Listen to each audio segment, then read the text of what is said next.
Good evening, night owls, and welcome to Whisper Crowley. Tonight, I will guide you into a world of darkness, hoping to help you relax and unwind.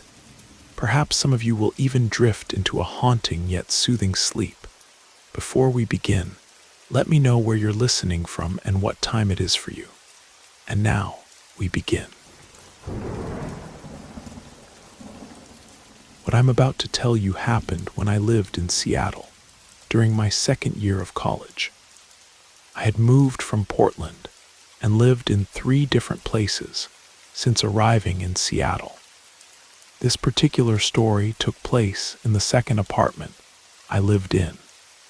I found a place that really appealed to me.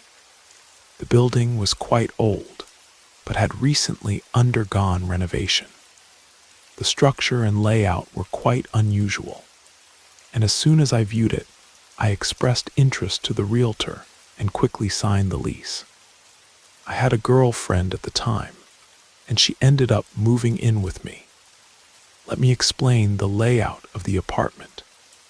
It was on the 2nd floor of the building, right on the corner. What made it interesting and different was that I had my own private staircase leading directly to my apartment. Beneath this staircase was a parking spot exclusively for me, which was incredibly convenient. When you opened the front door, the bathroom was immediately to your right, with the kitchen further back, also on the right. To the left were stairs with the entrance to the living room beside them. If you went up the stairs, you'd face a door that led to the attic. I absolutely loved that attic. As I mentioned, the layout was quite unusual, but really cool. However, soon after we moved in, strange things began to happen. My girlfriend loved the apartment as much as I did. One day, we were sitting in the living room, drinking and watching TV, when we both heard the sound of the doorknob turning. My girlfriend immediately panicked, becoming extremely frightened. I tried to play it off, saying something like, "Relax, it must just be the wind." But I'd be lying if I said my heart wasn't racing. I was just trying to stay calm and not show my nervousness. It definitely sounded like the door. A few seconds later, we heard it again. This time, my girlfriend began to panic for real, almost crying. What kind of boyfriend would I be if I didn't check? So I told her to wait there, while I went to see where the noise was coming from. I was terrified. It was incredibly stressful. I left the living room and came face to face with the front door. That's when I saw what was causing the noise. The doorknob was moving up and down, as if someone outside was trying to get in. Panic hit me immediately as the doorknob rattled and the door shook. It seemed like there was real force behind it. Then I realized the door wasn't locked. As soon as I thought this, the door opened. I expected to find some masked madman with a knife, but there was no one there. That specific fear gradually subsided, and I called my girlfriend over. "Don't worry, it must just be something blown by the wind making noise," I lied to calm her down. Even with nobody on the other side of the door, I was still very afraid. I think what's most frightening is precisely what we can't see. What defies logic and reason is what truly scares. I decided to try to forget what had happened and move on, maybe drink to relax. I'm not very good with alcohol. I get drunk easily and always end up feeling sick. But that day was too strange. I hadn't drunk much, but I started to almost hyperventilate. My breathing became rapid. I felt dizzy. And slowly it was as if I was seeing everything through a yellow filter. Everything had a yellowish tint, and something was very wrong. I thought I might pass out or even die. I'm not being dramatic. Things escalated too quickly. I sat there, panicking inside, until I couldn't take it anymore. I turned to my girlfriend, breathing with difficulty, and asked her to call an ambulance.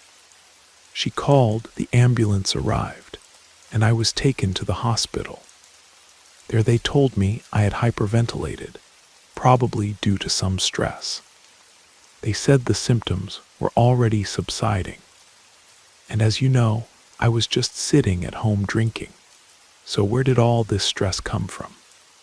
I didn't feel stressed at the time, so I asked to leave, and we called a taxi to go back home. I was quite worried because I'd never experienced anything like this before. So I called my mother to hear what she thought. Just to give you an idea, my mother always believed she had a kind of sensitivity to spirits. I, on the other hand, am more skeptical about these things. I didn't expect her to say what she did. She said these seem like the first signs of possession. You need to be very careful. That really frightened me. The hyperventilation became a frequent occurrence. I learned to deal with each episode a little better. But I decided I didn't want to stay in that apartment anymore. Something seemed terribly wrong there. I tried to leave as quickly as possible, and my girlfriend agreed because she also wanted to move out and saw how it was affecting me. I did everything I could to spend as little time as possible in the apartment. As soon as my classes ended, I'd look for other things to do outside to keep myself busy. Occasionally, I'd go play slot machines. I'd never been interested in them before, and honestly, I don't play anymore. It was a strange, temporary distraction. Afterward, I'd pick up my girlfriend from work, and we'd return home together. About a month passed since the door incident, and one night we returned to the apartment. As I mentioned, I had a parking spot close to the stairs where I liked to park. But this time when we arrived, there was a crowd of people in the parking area. I saw that one of them was a monk, and the rest were dressed in mourning clothes. There were bouquets of flowers and incense burning. It was a very strange scene. My girlfriend and I started to panic a bit. We ended up parking elsewhere and approached them to try to understand what was happening. The monk smiled at me and said, "Don't worry, everything is fine now. Please don't worry." I didn't understand anything and asked him to explain exactly what he meant. Then a woman who must have been in her 50s approached and said, "I think I can explain. My husband took care of everything here." I'm sorry I was speechless. Apparently, her husband had taken his own life in our apartment just days before we moved in, and I was in shock. I asked, "But why are you doing this now?" The monk explained that there was a belief that the spirit of her husband hadn't been able to cross over. But now, with the help of the mourners and the ritual he had performed, he believed the man's spirit was finally at peace. I didn't know if I could trust that the spirit was really at peace. What I felt during those hyperventilation episodes was a fear so deep that I never wanted to experience it again. So despite the monk's assurances, I complained to the landlord and ended up moving out. I'm happy to say that the hyperventilation episodes stopped immediately, and my girlfriend and I now lead a much calmer life.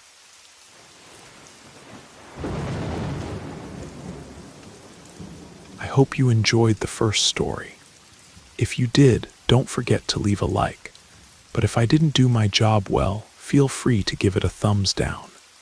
Either way, drop a comment and let us know where you're listening from and what time it is for you. Now, let's continue. I heard this story from a friend who's passionate about mountain climbing. He's truly obsessed with it and has climbed and conquered numerous mountains over the years. We're part of the same climbing club, and he told me about an adventure that sent chills down my spine. He had to pay a fee to park at a trailhead, sort of like a toll for the time he'd be there. The man who collected the fee took his address and some emergency information, just as a precaution. He arrived around 8 in the morning, which was later than usual for him. That day he was climbing alone and began to prepare. The mountain was quite tall, but since he knew he'd arrive late, he decided to spend the night at the summit. The man who collected the toll mentioned there was an unmanned cabin up there that he could use as he pleased. He liked this idea better than setting up his tent, so he decided he'd make the most of his time and the experience. The ascent was smooth, without any problems, and he was able to enjoy the breathtaking view from the top. He was the only person at the summit, and the cabin was empty. He brewed some coffee, admired the vastness of the mountain, and watched the sunset. When night fell, it got quite cold, so he went into the cabin. He had brought some alcohol and took a sip while making dinner and listening to the radio. After dinner, the drink, and all the climbing, he was exhausted, so he decided to go to bed early to wake up at dawn and begin his descent. He turned off his flashlight, and the cabin was plunged into complete darkness. He said he was so tired that he fell asleep without difficulty. In the middle of the night, he woke up to a strange sound. It sounded like someone was messing with the door, which frightened him because he had checked the weather forecast, and no strong winds were predicted for that night. He listened carefully, and soon realized it wasn't the wind, it was something else. The noise sounded like someone trying to open the door, and there were footsteps outside. You know when you're in the dark trying to find something with your hand, like the doorknob? He said the sound was exactly like that. He glanced quickly at his watch and saw it was past 2 in the morning. He doubted another climber would be trying to ascend the mountain at that hour of the night in total darkness. Could there really be someone out there so late? Some mountains are connected by ridges, allowing you to walk or climb from one to another.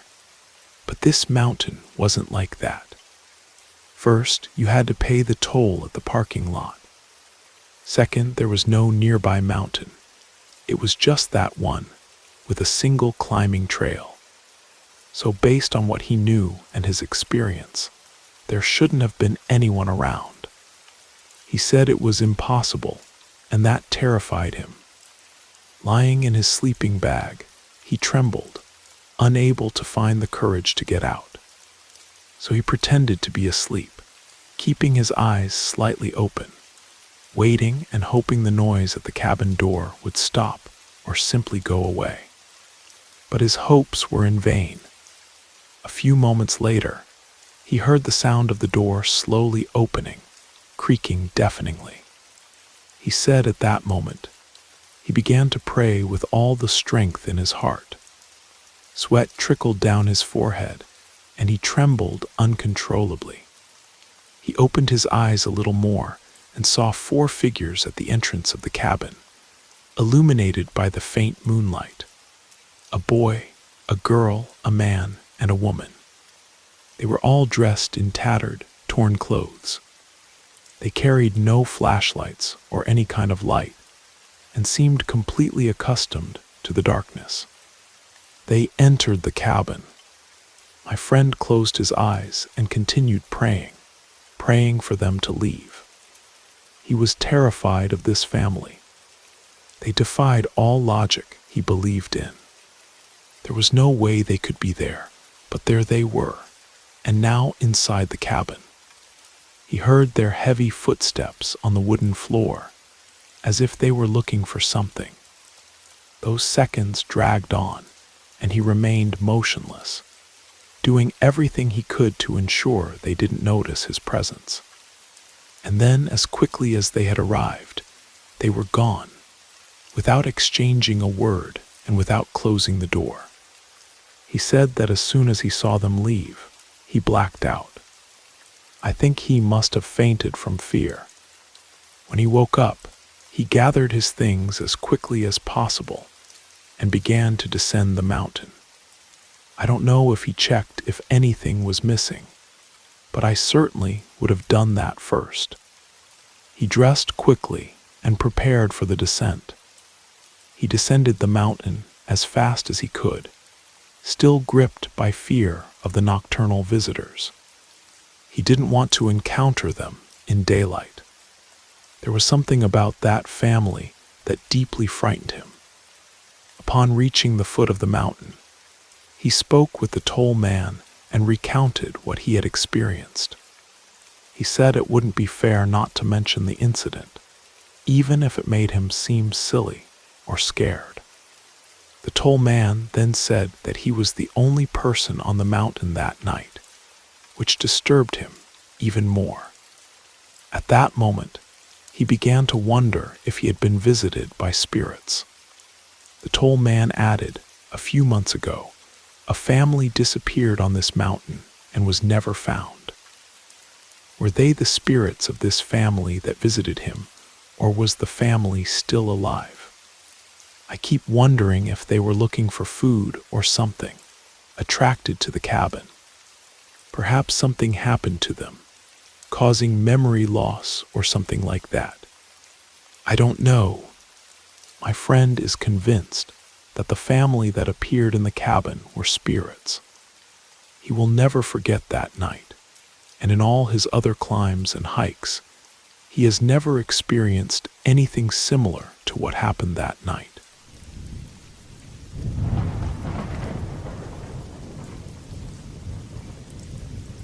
Whenever I sleep outside my usual bedroom, like in a hotel or something similar, I start to hear a strange sound.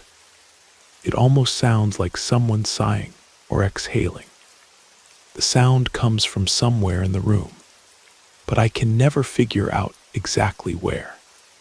It gives the impression that there's another person sleeping in the room with me. Even with the lights on, I still hear this sound, and I never manage to find the source. It's really very odd. I've tried taking photos and recording videos with my phone, but when I watch them afterward, nothing appears. I turn off the lights, strain my eyes trying to get used to the darkness, and sometimes I feel like there's something there in the midst of the darkness. I can't say for certain. There seems to be some form in the dark occasionally, and the sensation is quite frightening. Every time I hear this sigh, this sound of exhalation, I get disturbed because it's impossible to ignore. The first time I noticed this was last year in September, and since I first heard it, I can't stop hearing it. Since I travel a lot for work, my company has a knack for finding the cheapest and most remote hotels possible. Maybe after sleeping in so many of these rundown motels and hotels, I've become more nervous, and this makes me imagine things. Or at least that's what I thought until the other night. This time I heard the same sound at home, the only place where I had never heard it before. It happened when I got home late from work. I remember that night I bought some pasta and was eating it at the kitchen table. My entire family was already asleep. My eyes were very dry, so I grabbed some eye drops, put a drop in each eye, and continued sitting at the kitchen table. Then I heard it again, that strange sound like a sigh. I wanted to open my eyes, but since I had just put in the drops, I couldn't open them immediately. I slowly opened my right eye, just a little, and glanced around the kitchen. Of course, as always, there was nothing there. This was new because I had only heard this sound outside my home. But that night, I heard it here. I was irritated. I wanted answers. I wasn't in a hotel. I was at home. So I had complete freedom to investigate, and that's what I did. I searched the entire kitchen, but the sound wasn't coming from there. I thought maybe it was from the hallway. Nothing. Near the back door, perhaps. Also nothing. I was straining my ears, trying to perceive where it was coming from. I was sure the sound was in the kitchen. I left the room and came back, trying to reset my hearing or get fresh ears. I don't know if that's a real phrase, but that's what came to mind. As soon as I returned to the kitchen, I heard it again, and this time it seemed to come from near the refrigerator. At first, I thought it might just be some mechanical noise, perhaps the result of many sleepless nights. But then the sound appeared mixed with the slight hum of the refrigerator. It's here. I know it's here, I thought as I crouched down to search. The sound was louder than before, and it seemed like I was close to finding the source. With this in mind, I decided to turn off the lights, just to see if it would make any difference. It usually takes time for my eyes to adjust to the dark, and it's at that point that I feel as if I can almost see something. But that night, something was different. My left eye was seeing much better in the dark. I think it was because I kept it closed while I was searching in the kitchen. I found this interesting. My vision seemed even better when I closed my right eye. After a few moments, I saw two white dots appearing in the midst of the darkness. I quickly realized they were the whites of someone's eyes. I soon noticed that the pupils were so dark they seemed almost black. Those eyes in the middle of the darkness were looking directly at me. I gasped in shock. I had never witnessed anything like this before. I was paralyzed, unable to look away. And then I began to see the figure of someone, the person to whom those eyes belonged. The person seemed to be tied up, with their limbs clearly bound. The mouth wasn't visible, and then I realized why. There was tape over it. The sound I heard of breathing was this person inhaling and exhaling through their nose. What impressed me most was that there didn't seem to be any panic in them. It was as if they had accepted their situation, resigned. There was no struggle, just an atmosphere of desolation and complete surrender. The breaths continued, rhythmic and patient, and all I could do was watch, frozen in horror. I couldn't move. After a few minutes, or perhaps longer, the figure began to blur and gradually disappeared into the darkness. To this day, I have no idea why this person, or perhaps I should call it an apparition, appeared to me. Since then, I haven't heard that sound in my house again, but I keep thinking about this poor soul. I wonder if I'll ever hear it again. Next week, I'm traveling for work again, and I plan to do the same things I did last time in an attempt to see this bound person again. I'll use eye drops and adapt to the darkness. Maybe I can see them again. I'm not sure. The feeling is a mixture of excitement and fear.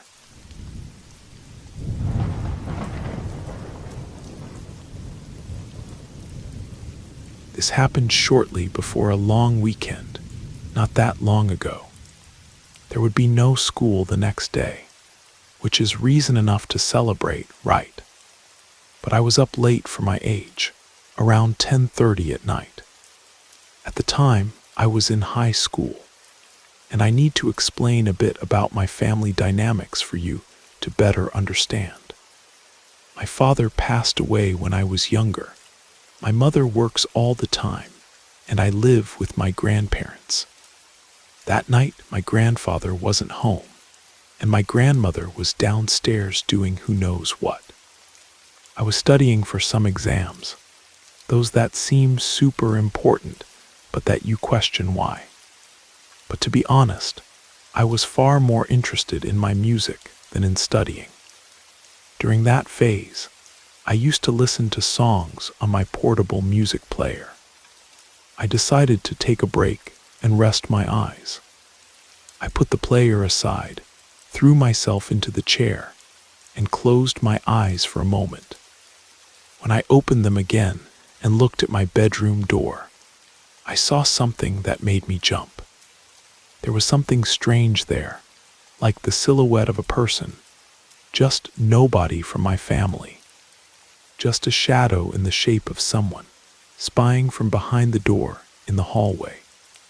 The weirdest thing is that on the other side of the hallway, there's an empty room, with no reason for a shadow to be there. My first thought was that my mother or grandmother had left a window open, and maybe it was just a curtain blowing in a position that looked very much like someone. Or perhaps the curtain had gotten caught on the balcony, something like that. But I quickly saw that this made no sense, especially by the way that shadow was leaning, as if it were really observing me through the door.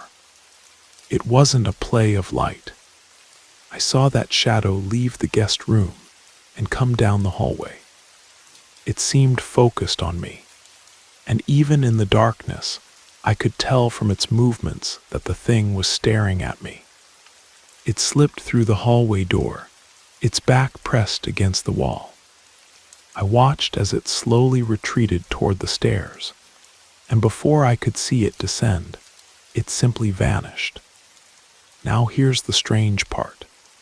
It appeared to be my height, and from the silhouette, had the same hair and the same clothes as me. This is complicated to explain, to be honest. As I already said, only my grandmother and I were at home that night. She doesn't usually climb the stairs because of her hip problems. But even if it were her, I would have recognized the silhouette. And surely she would have turned on the light or something. I sat there in the chair, trembling, trying to understand what had just happened, what it meant. Something that looked like me was watching me from the other room. But why? For what purpose?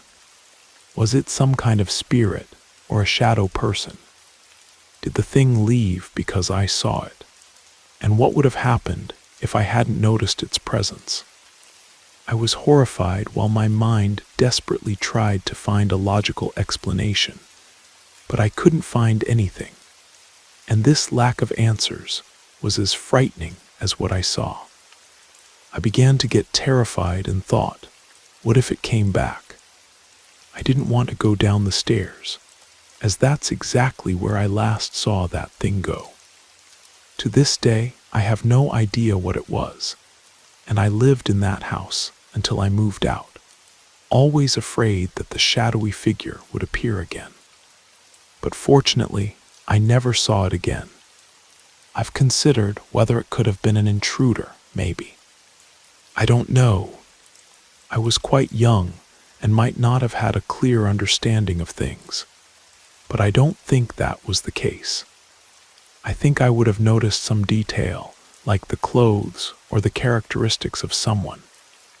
And honestly, that didn't seem to be the case. I never told any of this to my family. I was afraid they would laugh at me, think I was being weak, or that it was all in my head. Besides, I didn't want my mother to worry about me, since she worked so hard. And I still wonder if they would have believed me.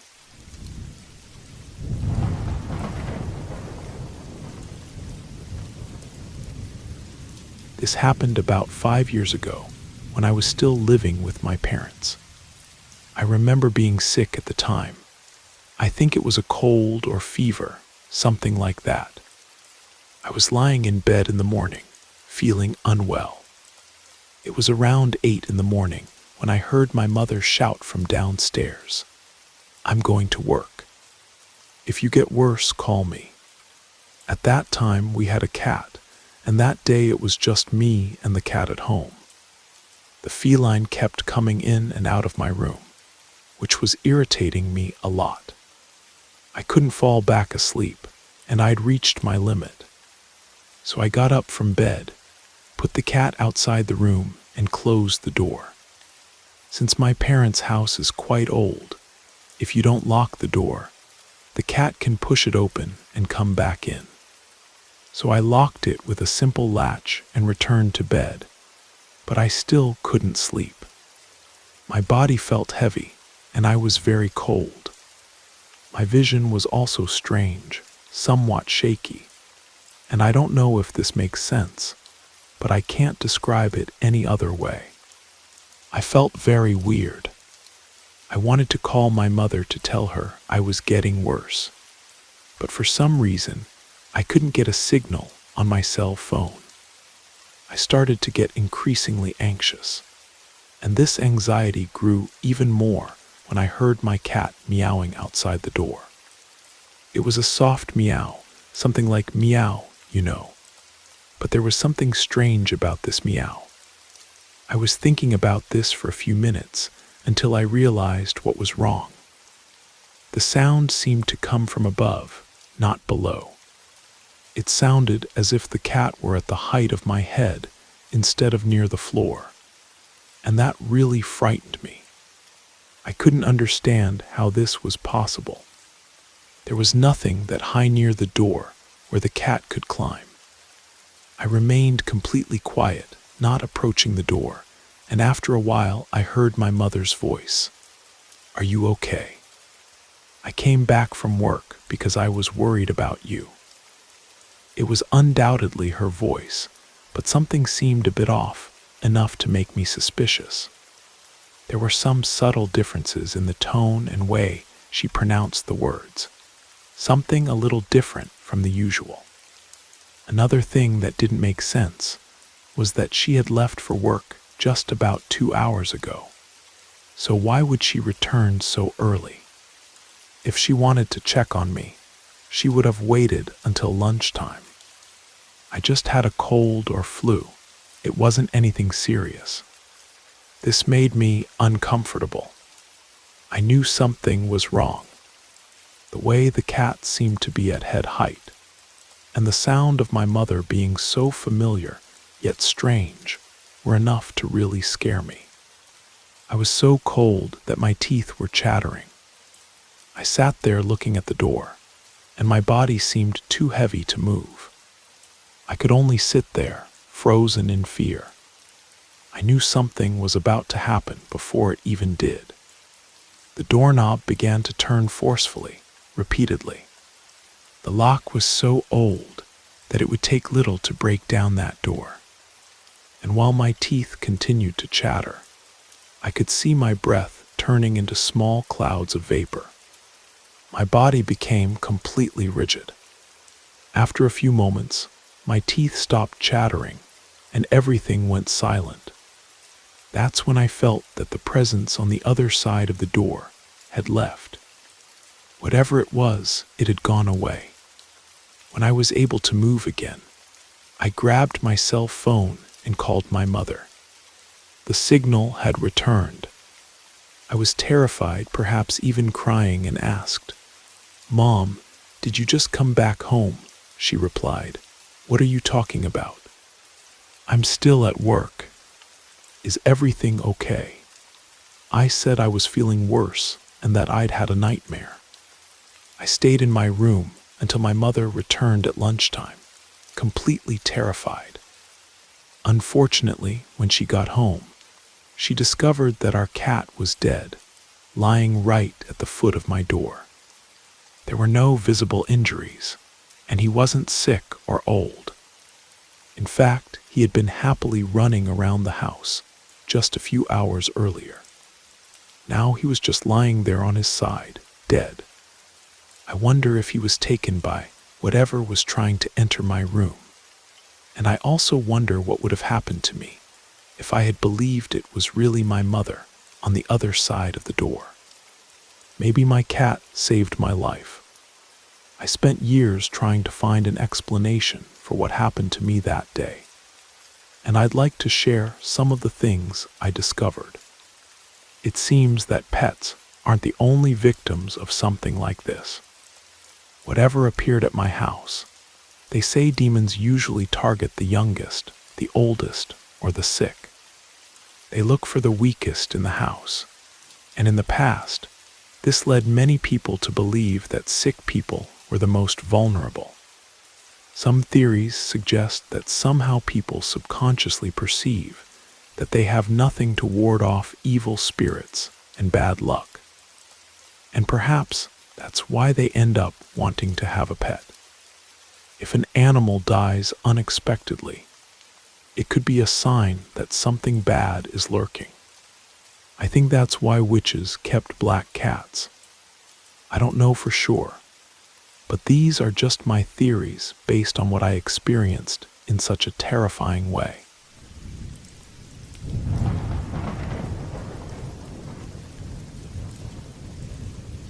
This is one of those truly unusual stories I heard from a friend in college during a party. I was so intrigued that I thought it was worth sharing with you. This guy's parents separated when he was still a baby, and he was raised only by his mother. The problem was that she couldn't afford daycare, so he spent most of his time alone at home. It's already a complicated situation, but what follows is even more curious. One day, his mother arrived home from work earlier than usual and found her son talking to someone. She panicked, thinking there was an intruder in the house. However, when she went to him, she realized he was talking loudly in a completely empty apartment.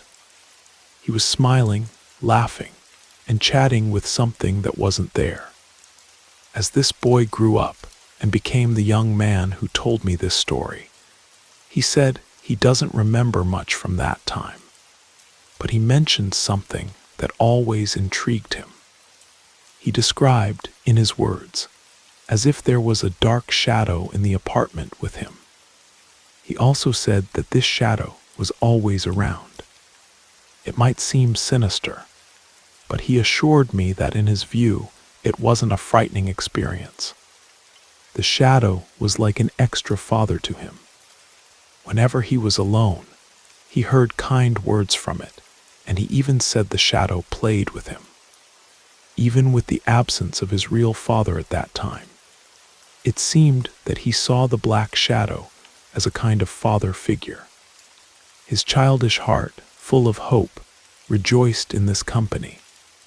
He told me that after his mother found out about this, she began to pay more attention to him, perhaps feeling guilty for having left him so alone before. Over time, he said the shadow disappeared, but with a laugh, he said it wasn't for long. He still sees it occasionally, especially at important moments in his life. And even when he doesn't see it every day, he feels it's nearby. When he was little, he never feared dark places like under the bed or open closets in the middle of the night. He felt comfortable in these spaces, and to this day, he continues to search for the shadow, sometimes finding it. Although he told this story with a smile, I couldn't help but feel that the smile carried a bit of loneliness. It's something to think about. Perhaps not all shadows are frightening or malevolent figures.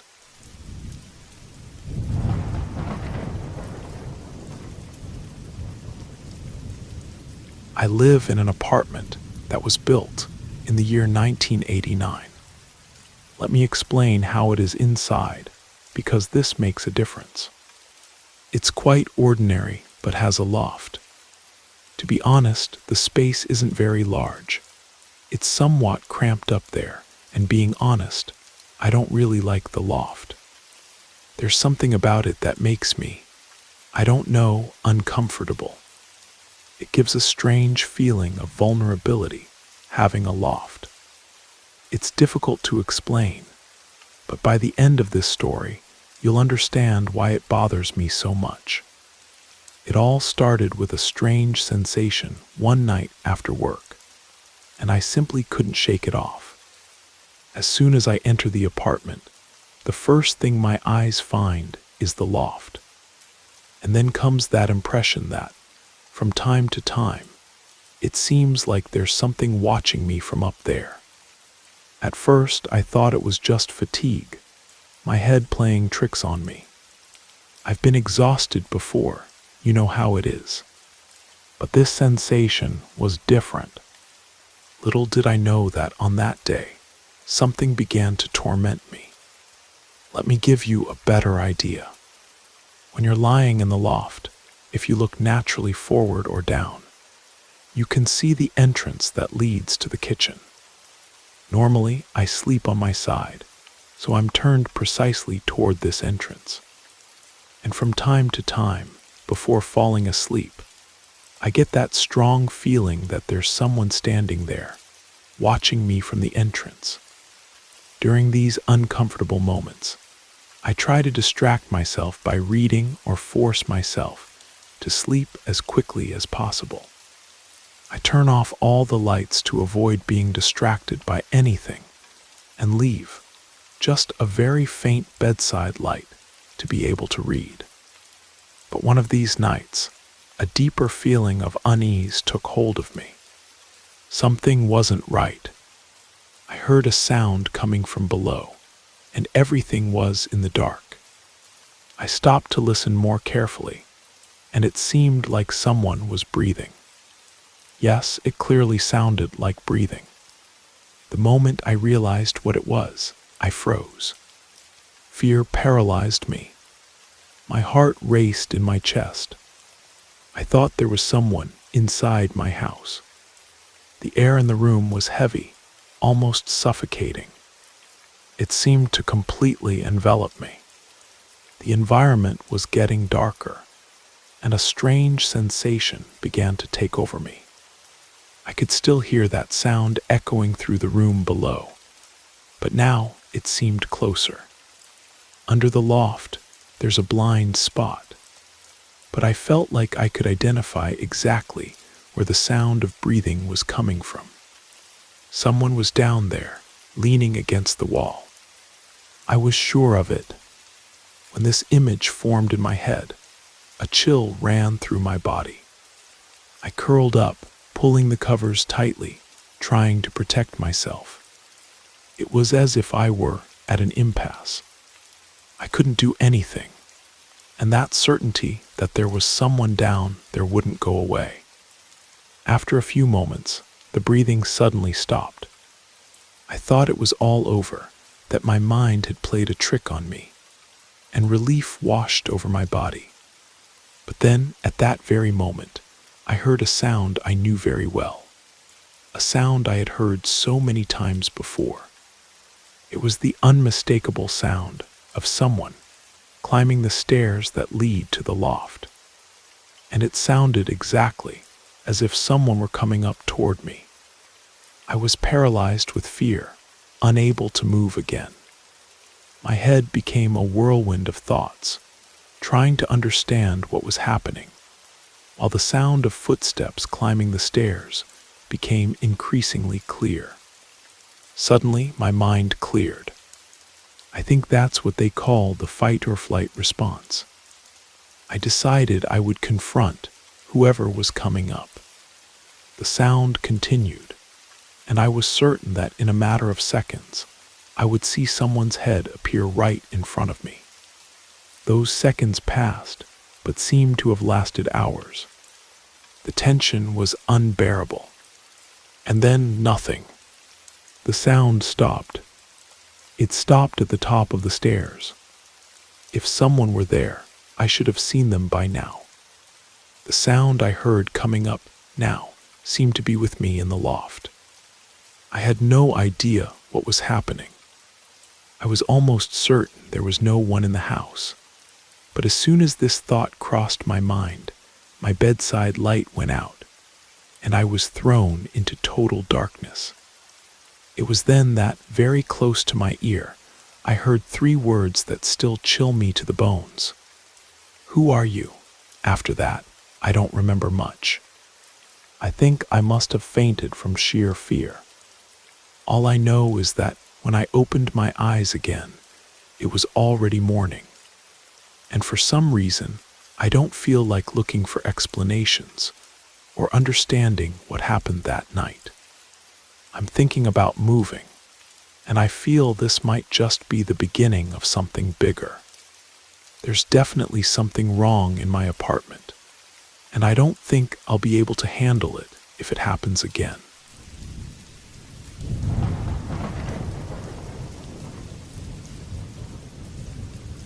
When I was a child, my family would take vacations every year. A relative of ours had a country house, and we would drive across the country every summer to spend time there. It was wonderful. I made several incredible memories with my family in that place. But I want to share something strange that happened to me on one of those nights. I must have been about 10 or 11 years old when this happened. The house was right in the middle of the mountains. It had no electricity, and almost no one lived nearby. It was the perfect place for a quiet summer. On the 4th day of our annual stay, my parents decided to go to a karaoke bar. I wasn't in the mood to go, because I was already exhausted from hiking in the mountains all day. They said I could eat there, and that's what convinced me. The karaoke place was literally in the middle of a field, halfway down the mountain. I think we were there for about 2 hours, maybe more. I remember that toward the end, I was fighting against sleep. The karaoke room was quite noisy. We were in a private room, so it was just my family there. My father noticed how tired I was, and I think, partly annoyed with my complaints, he said, "Why don't you go sleep in the car?" I thought it was a good idea, so he gave me the keys, and I went alone to the parking lot. It was very dark outside, and I remember the sound of crickets singing in the distance. I got into the car, and suddenly the drowsiness vanished. I was wide awake. Since I was no longer sleepy, I started to get bored very quickly. I grabbed the flashlight we always kept in the car and began to illuminate everything around me. Distracted, I pointed the light at another car that was parked there. It was right next to our car. I don't know how I hadn't noticed it before. I pointed the flashlight at the windows and noticed a figure inside the car. I thought it would be impolite to shine the light on this person's face, so I turned off the flashlight and moved it away. I might have disturbed the person, so I did what any child would do to avoid problems. I pretended to be asleep. With my eyes half closed, I noticed that the person inside the car was looking directly at me. I couldn't see the face clearly, but I knew they were staring at me. This made me nervous. There was something wrong there. I soon realized that the person in the car beside me hadn't moved for some time. They seemed more like a mannequin than a human being, but I was sure it was a person. At least it seemed to be someone real sitting there. It didn't seem like my imagination was deceiving me. I felt a chill run up my spine.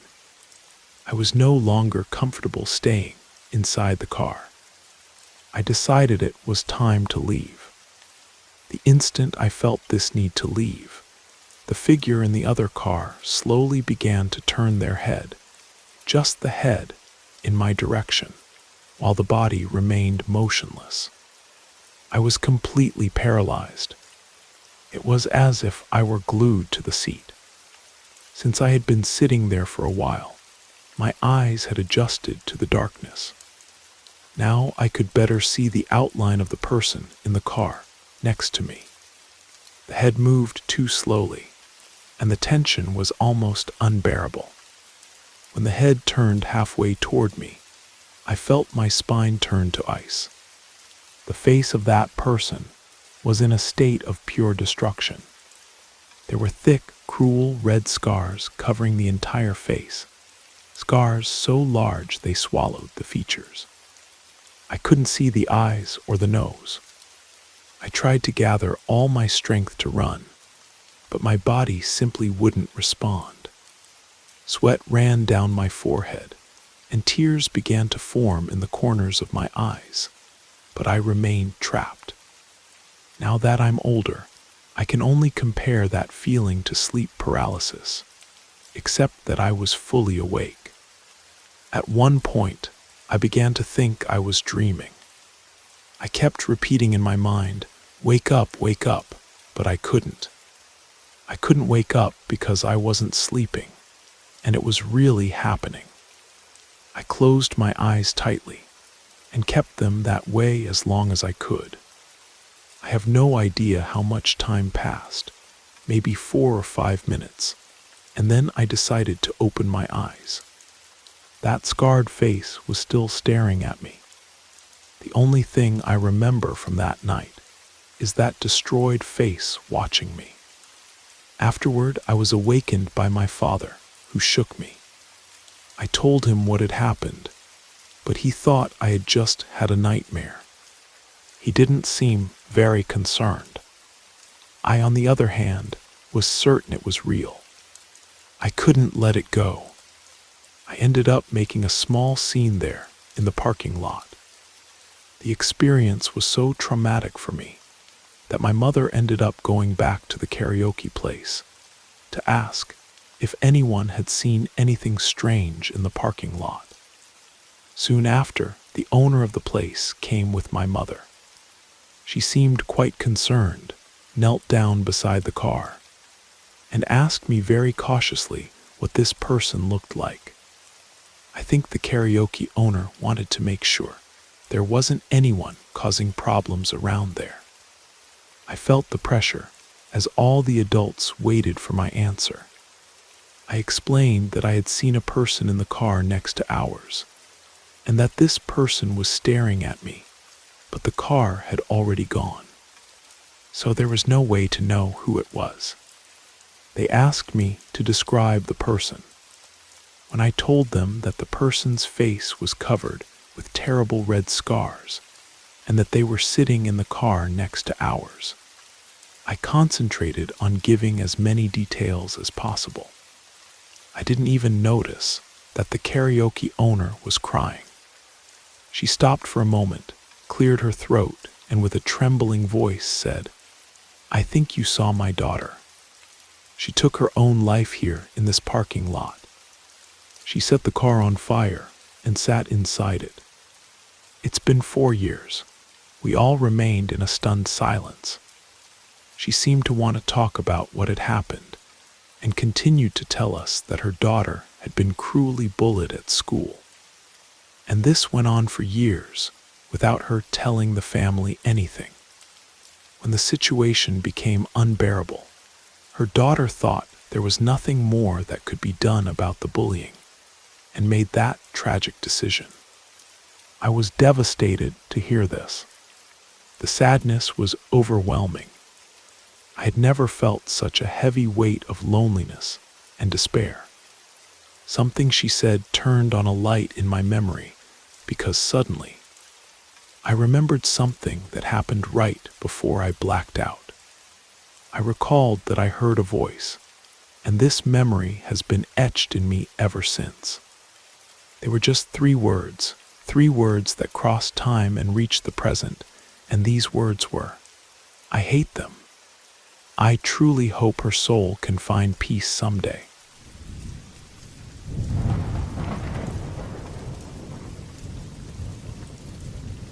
I will never forget what happened when I was in elementary school. I grew up in the outskirts of Chicago, in a more remote area. It wasn't the best place to live. We lived in a simple apartment building, but it was what we could afford at that time. The building was old and somewhat precarious, but it was our home. Curiously, the ground floor was occupied by a Chinese restaurant that didn't have a good reputation. I would hear adults, both from my family and the neighborhood, commenting about that restaurant from time to time, and they never spoke well of it.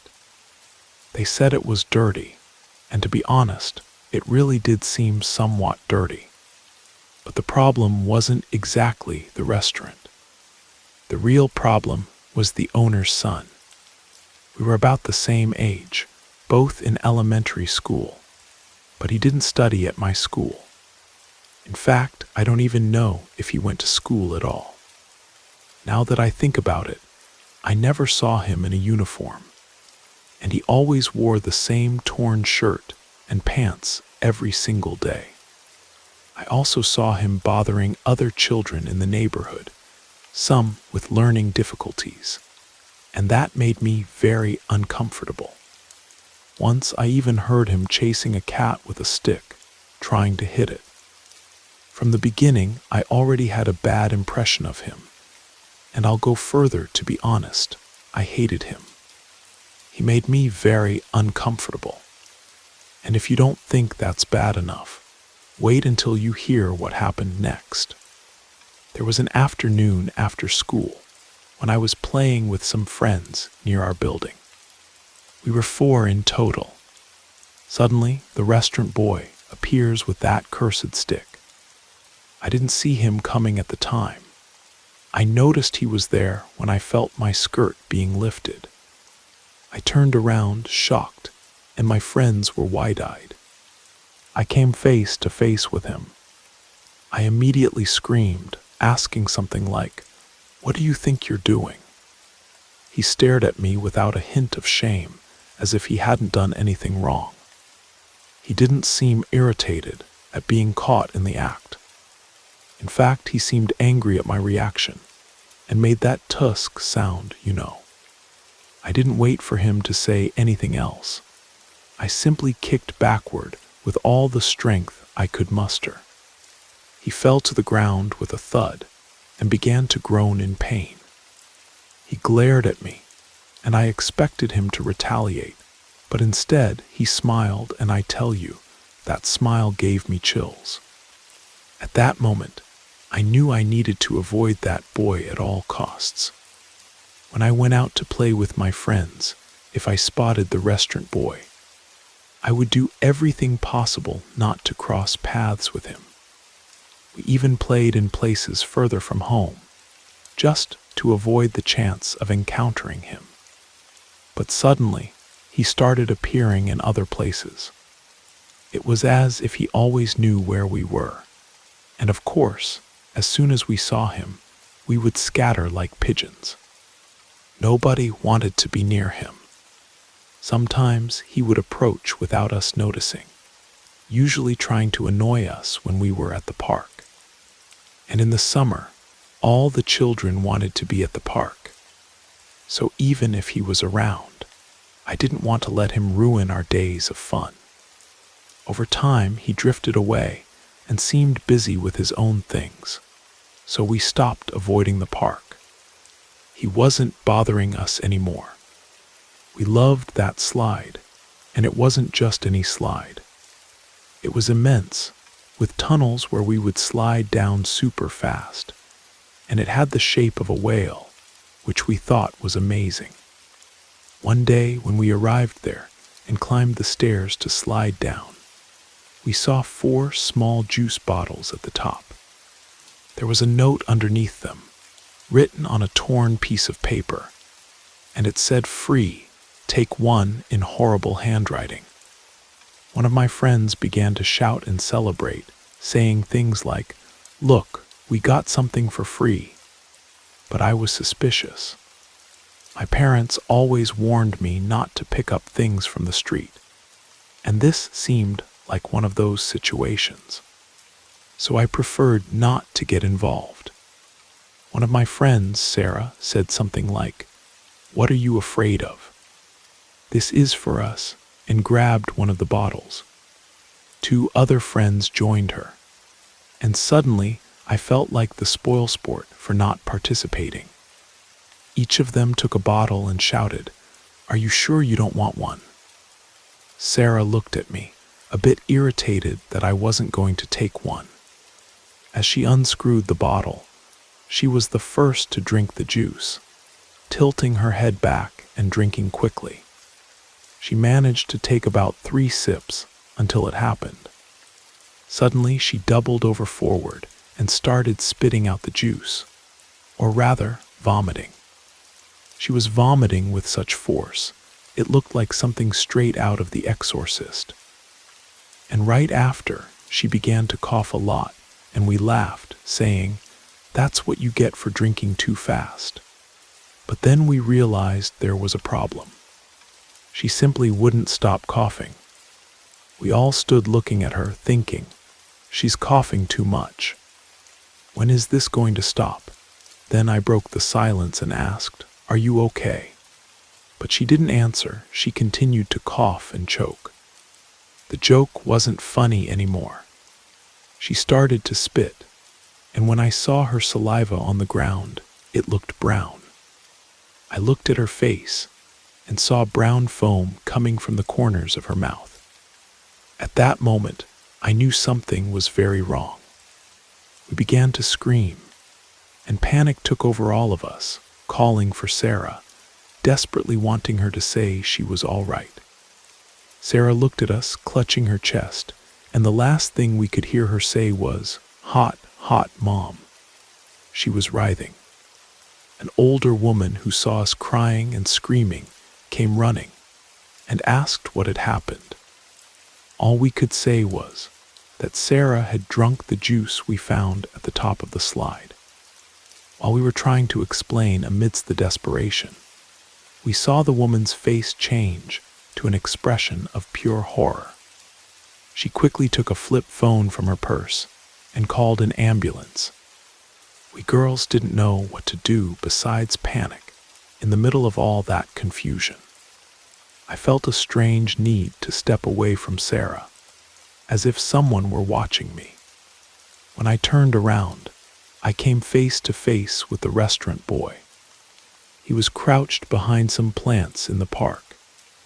It was summer, and the grass was taller than normal.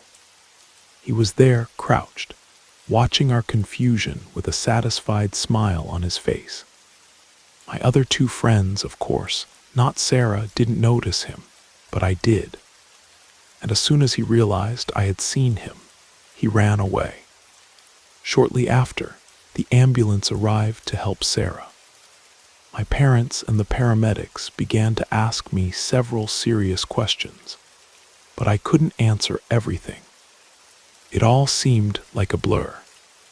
I was terrified for my friend, and I thought that when she was taken away by the ambulance, it might be the last time we would see her. Fortunately, it wasn't. She recovered and returned to school after a week or two. Later, we discovered that the juice she drank wasn't just juice. Someone had mixed pesticide into it. Nobody ever discovered who had left those bottles on the slide. I heard words like random and without motive being thrown around. In the end, they never caught who put the pesticide juice there, but I knew who had done it. I just had no way to prove it.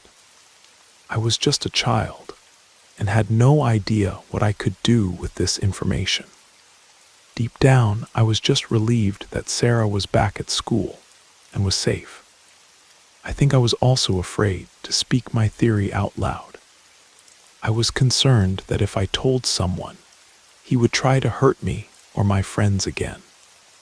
All of us received a stern lecture about not messing with things that aren't ours or accepting gifts from strangers. A few months later, the restaurant on the ground floor of our building ended up closing or moving. I don't quite know what happened. I think it became a convenience store. To be honest, Nobody missed that restaurant or that family. I have no idea where that boy ended up. I just know that he probably didn't stop there, and may well be out there doing even worse things than poisoning girls in the park.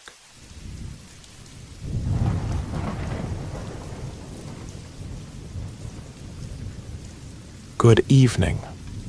What I'm about to share is a memory that has haunted me since childhood. I was about 9 or 10 years old at the time. Usually, my mother would take my brother and me trick-or-treating. But that particular year, after school, she dropped me off at my friend Elijah's house. He, our friend Noah, and I were going to go together. Noah and Elijah were a year older than me. We'd met when I was playing with my brother in our neighborhood. Noah and Elijah lived on the same street as I did. Elijah's home life was strange, something I never fully understood.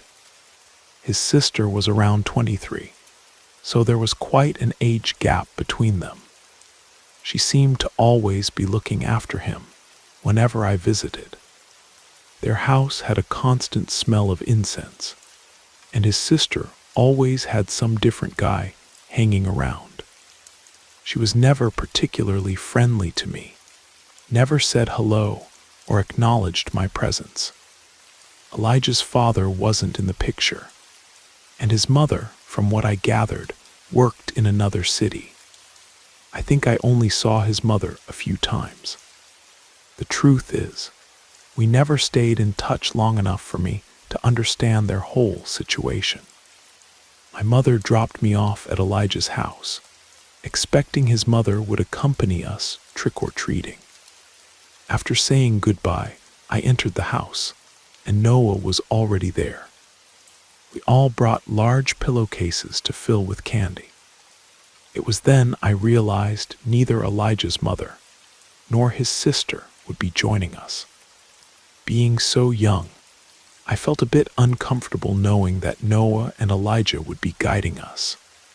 But at the same time, I was excited about the freedom. I knew my mother wouldn't be happy to learn we were going out without any adults. But eventually, we set off through the neighborhood, walking and knocking on doors. Many people asked if we were alone or where our parents were, and Noah always told the same lie. My mom is ahead with my sister. It worked every time. It was a Friday, so we started trick-or-treating in the late afternoon. But since there was no school the next day, we planned to continue until our bags were completely full. After a few hours, we took a break and returned to Elijah's house, where he prepared a bunch of frozen pizzas. Back then, I was super jealous of the freedom he seemed to have at home, with no parents monitoring what he did. But looking back now, I feel very fortunate to have grown up with more attentive parents. After spending about an hour at his house, watching Halloween specials on TV, while eating pizza and candy, Noah's mother came to pick him up. But Elijah and I still wanted more, so we decided to go out for a second round of candy. It was dark by then, and it must have been around 8:30 or 9 at night. Now there were hardly any trick-or-treaters left. We decided to explore some streets we hadn't visited yet, which took us a bit farther from Elijah's house. We found a new street and continued knocking on doors.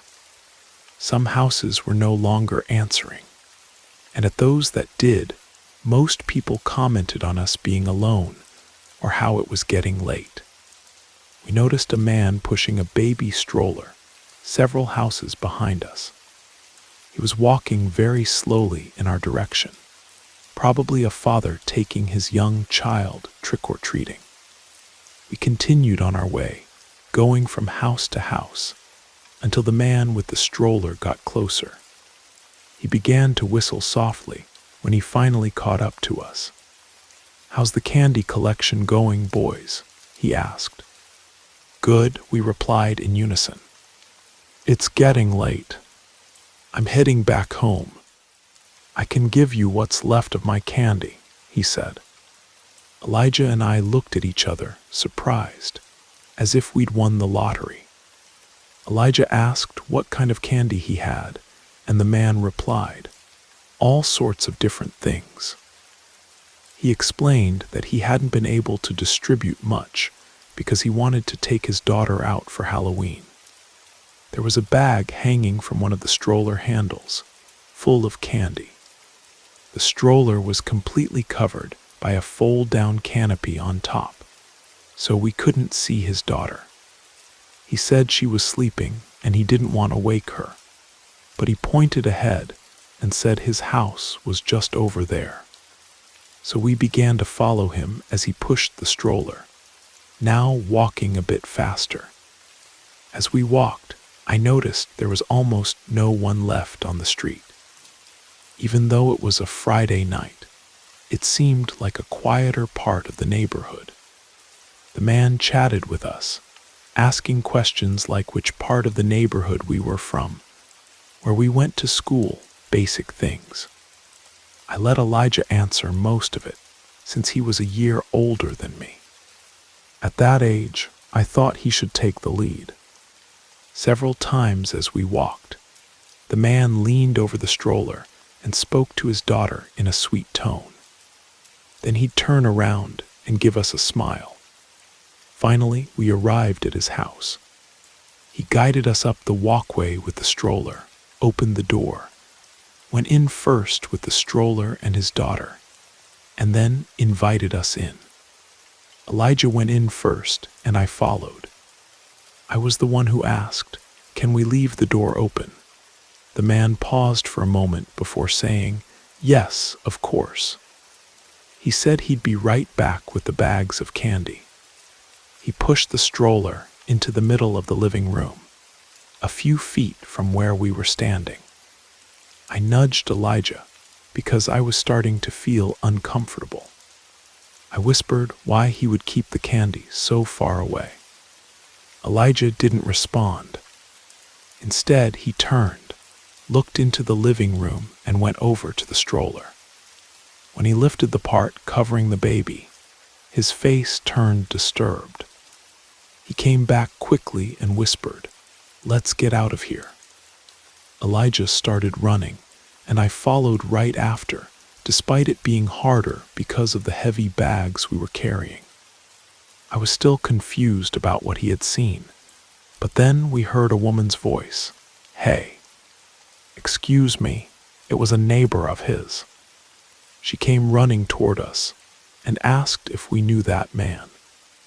It was at this moment that Elijah told everything, saying the guy had offered us his leftover candy, but was pushing a stroller with a fake baby. I remember feeling a chill down my spine when he said that. The woman replied, "Yes, that man doesn't have any children. I saw you walking with him." She took us to her car and drove us to our homes. I know getting into someone else's car, after all, that was another risky choice. The woman went to my front door to talk with my mother about what we had just told her. My mother was extremely nervous when I explained all the details of that night. She sent me straight to my room, while my parents called the police about that man. My parents never told me what happened afterward. I think they wanted to protect me from knowing more about the case. My mother didn't want me to go to Elijah's house anymore, and I know she had a serious conversation with his mother. I still saw Elijah occasionally at school, and we were polite to each other, but our friendship was never the same after that.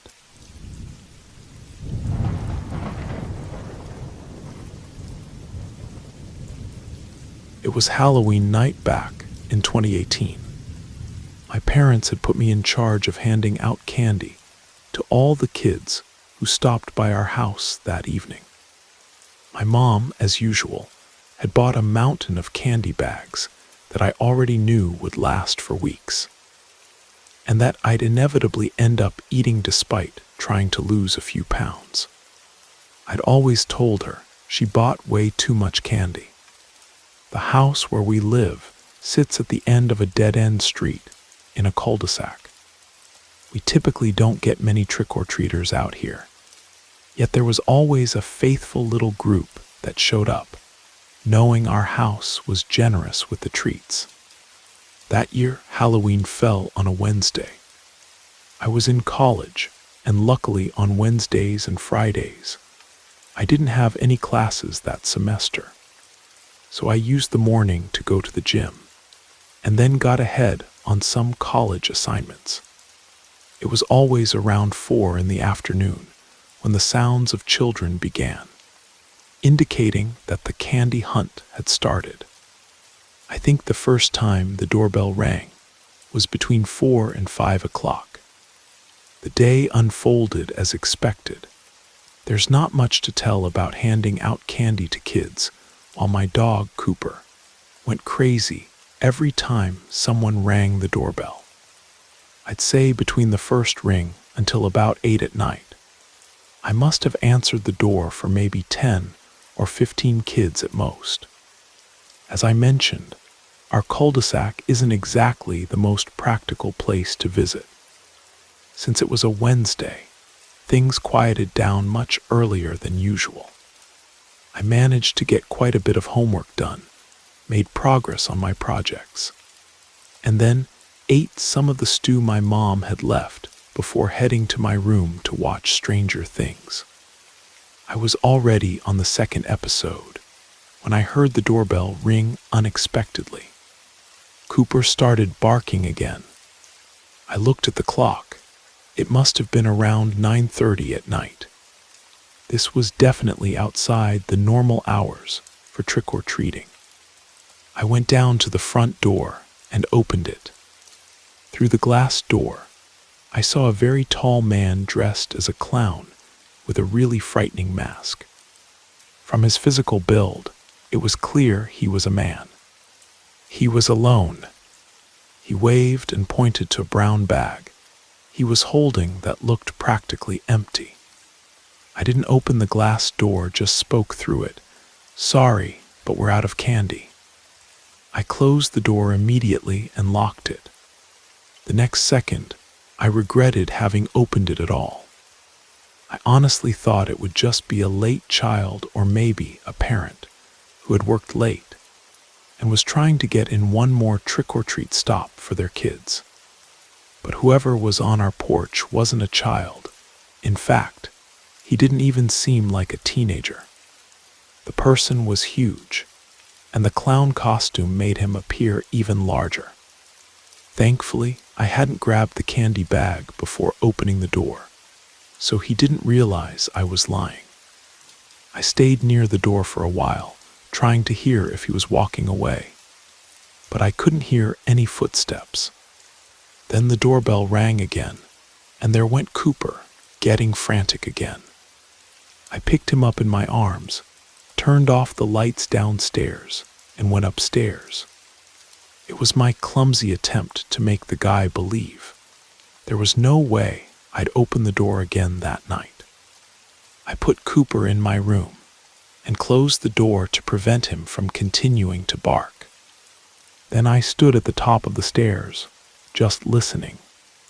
That's when I heard a strange noise, like the glass door was being forced. There was a loud crack, as if the lock was giving way. Soon after, I heard knocking on the front door and the doorknob moving. At that moment, I decided it was best to hide in my bedroom. I was completely nervous. I sent a message to my family group chat explaining what was happening. Of course, no one responded. I figured whoever it was would eventually get tired of waiting. I even thought about messaging my friends to ask who it might be. But honestly, they're all too short to be the guy who was at the door. I went back to watching the episode I had paused, trying to pretend he wasn't there anymore. What else could I do? The doorbell rang again. This was turning into a real nightmare. I kept telling Cooper to be quiet and kept the blinds closed. The last thing I wanted was for that clown to know which room I was in. I tried calling my dad, but he didn't answer. So I called my brother, who answered right away, warning me that he wasn't alone. I knew that meant he was with some girl. I told him to check my messages. There's someone dressed as a clown at the door, and he won't leave.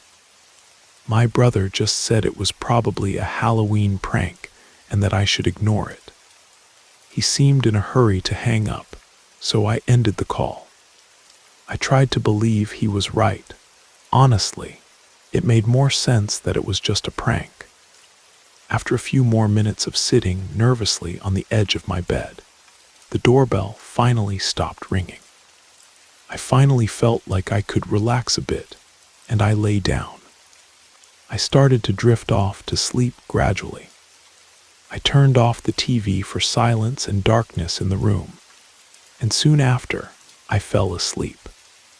I don't think I even had time to enter deep sleep, let alone dream. When I woke up to Cooper growling softly the way he did, when he was waiting for one of us to tell him everything was okay. I told him to stop, and he obeyed. I looked to where he was fixing his gaze, at the window.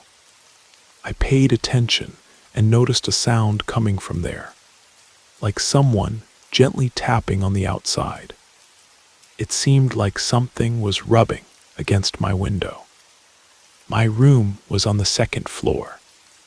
It didn't make sense for someone to be out there, but I kept wondering what it could be. I got up and opened the blind on my window, and my God, I was completely wrong. That man dressed as a clown was right there at my window. All I could see was that horrible mask on the other side of the glass. He tilted his head and stared at me. I screamed with all the strength I had. Cooper didn't even bark, or maybe I simply blocked out everything around me. I ran with the phone in my hand out of the room and straight to my parents' room. I locked the door and dialed 911. I was so in shock that I couldn't even cry. I was just shaking. My voice was trembling as I spoke to the dispatcher. I think I asked her every 20 seconds if the police were coming quickly, and the answer was always the same. They're coming as fast as they can. The police arrived in about 10 minutes. They looked around the house to see if there were signs of a break-in. All they found was that the lock on the front glass door was broken, as I had already suspected. Next to my window, leaning against the wall, was my dad's ladder. That man had gone to the tool shed, found the ladder, and used it to climb up to my window. To avoid making the situation even worse, I ended up sleeping at my friend Adam's house. To this day, I have no idea if it was a terrible Halloween prank made on purpose, or if I was about to be the victim of something much more horrible, with the convenience of it being Halloween.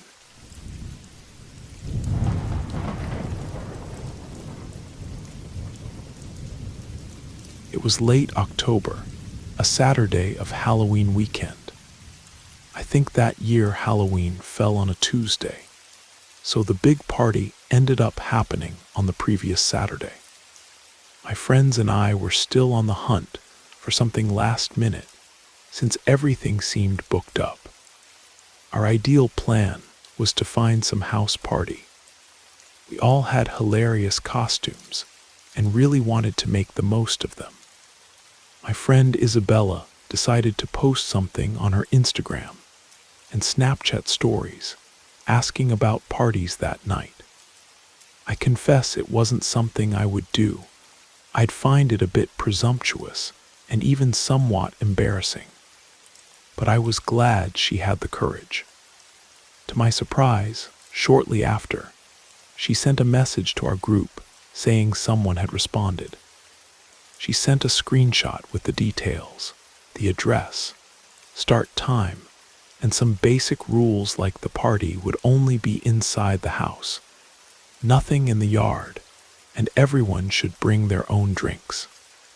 There was also a rule about bringing at least one girl for each guy. The guy who passed the information to Isabella was an acquaintance of ours, about our age, who circulated in the same group of friends. Apparently, many people we knew would be there too. The party was in a neighboring town, super close. So the four of us decided to go to Maya's house, which was empty at the time. We stayed there pre-gaming for about an hour, while we finished getting ready. We waited until our other friends confirmed they were coming, and once they did, we decided to head out. We ordered an Uber. Each of us brought our own drinks, ranging from hard seltzers to a few shots of tequila. I bet the driver was sick of us by the end of the ride. When we arrived at the house, we saw a bunch of cars parked all over. The house was quite large, with a huge front yard. We were 4 girls entering, so whoever the host was would surely welcome us with open arms. We didn't hear any music until we got very close to the door. Then the bass started thumping. When I opened the door, the first space we entered was a mix of living room and kitchen. The house had very dim lighting with various orange lights hanging, creating that typical Halloween party atmosphere. The place was packed with people, but honestly, we didn't know anyone. Isabella messaged the guys we knew to see if they had arrived yet. Meanwhile, an older man appeared to greet us. He asked our names and introduced himself as Ryan, Kevin's dad. Apparently, Kevin was the party's host. I asked who this Kevin was and where he went to school, and his dad said, "Oh, he's around somewhere. You can ask him when you find him." Then he asked if we wanted to put our drinks in the cooler. He took us to the kitchen, where there were 3 large coolers filled with ice, each already containing various drinks. We left some of our cans there. Ryan appeared to be in his late 40s or early 50s, which made sense since his son was throwing the party. But at the same time, it was kind of weird to see how welcoming and involved he was in such a big party in his own house. He walked around talking to everyone, well, mostly to the girls. He seemed a bit drunk. The 4 of us started playing beer pong at one of the tables, and soon some guys came over to chat with us, so we ended up playing against them. That's when Isabella let us know our friends were on their way, which made me feel relieved. Suddenly, Ryan started shouting my name and Isabella's from the kitchen counter, calling out shots. Our other 2 friends, Maya and Olivia, seemed a bit uncomfortable, so I asked, "Can we all take one?" And he yelled, "Of course you can." So we went to the counter with him, and we all took a shot of tequila. I choked because there wasn't any lime to chase it. By this point, I was already starting to get drunk. It was bizarre how the host's father was trying so hard to liven up the party. He had a strangely welcoming vibe, but also somewhat disconcerting. The disconcerting part was the fact that he was much older than the college-aged crowd there, and was pushing drinks on everyone. Then he asked what our poison was. I didn't say anything until I heard the girls mention their favorite drinks. And then Ryan started preparing a bunch of mixed drinks. Meanwhile, we returned to the beer pong table, where the guys we were playing with were still waiting. I took the opportunity to connect my phone to an outlet nearby, since the battery was around 50%. After that, I returned to the game. In In the middle of the match, Ryan appeared with 2 drinks for me and Isabella, and then brought 2 more for Maya and Olivia. They were all in those red plastic cups. He had made me a vodka soda. I took sips during the game whenever I could. I was drinking slowly because I was already pretty tipsy. After we lost to the guys, I went to get my phone and realized it hadn't charged at all.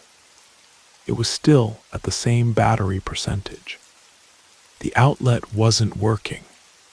I didn't feel comfortable leaving my phone at another outlet, so I decided to save the battery. Our friends finally arrived, and from there, everything started to blur together really quickly.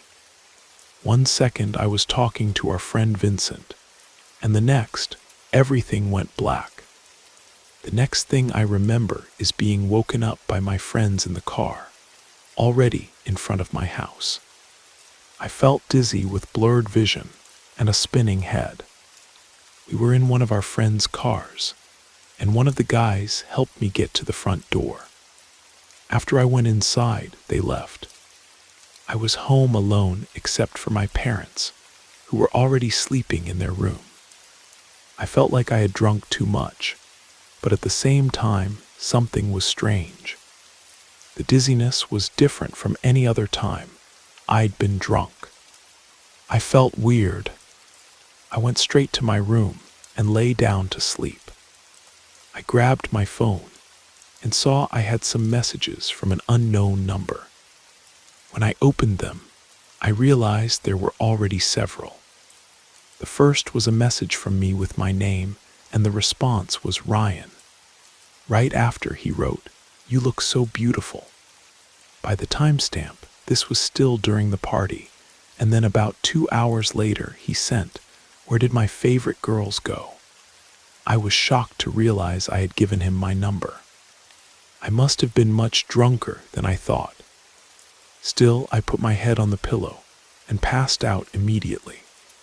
The next morning, I woke up to even more disturbing messages. My head was spinning as I read those disgusting messages. After I fell asleep, Ryan had sent things like, "Where are you? I'm coming to your house. Then you left something here," followed by "I'm here, come to the door." And then, "Hey, are you awake?" He had even tried to call me 3 times, all around 2 in the morning. I sent screenshots of the messages to my friends, and that's when they reminded me what had really happened. Ryan had been hovering over me as I became increasingly lethargic, almost zombie-like. My friends started to get worried, so they pulled me aside and we left the party. As we were leaving, 2 police cars appeared in front of the house, probably because of some noise complaint. As we were walking out, everyone realized there wasn't any furniture in the house, just a large empty space full of people and beer pong tables. One of our friends managed to trace the number somehow and told me it was a VoIP number, which I didn't understand at the time. Then he explained it was basically a fake number that Ryan had used to send me the messages. He also said that with my real number, Ryan could easily discover my address. That made me feel even sicker. I asked if anyone had met this supposed son he mentioned, and everyone said no. We started to suspect this son didn't even exist. That's when Maya suggested he might have put something in my drink, and everything started to make sense. I had never felt that way before. We decided to take this to the police. We all went to the nearest police station and reported everything, including the messages. The officer at the reception desk asked if this had anything to do with the party in the empty house the night before. We were confused at first when he mentioned empty house, until he explained that they had received a complaint from neighbors about a party happening in a house that had been unoccupied for some time. We all looked at each other, mouths open. Shortly after, they took us to an office where I think a detective attended to us, and we told everything in detail. He took the fake number and said they would try to trace it as soon as they could get a warrant. We gave the police everything we could and then went on our way. I blocked the number. Honestly, I felt bad about this for a good while. As the days went by and nothing happened, I started to think it was all over. But none of us received any news from the police. We never heard about any arrest or any updates. The thought that this man went through all the effort of advertising a party in an empty house just to get access to young people, put something in my drink and possibly in other girls' drinks, and even lie about having a son only proves how dangerous he was. And the fact that we weren't called to identify anyone gives me chills thinking he might still be out there. It's been about a month now. I'll update if anything changes, and I'm crossing my fingers that it will.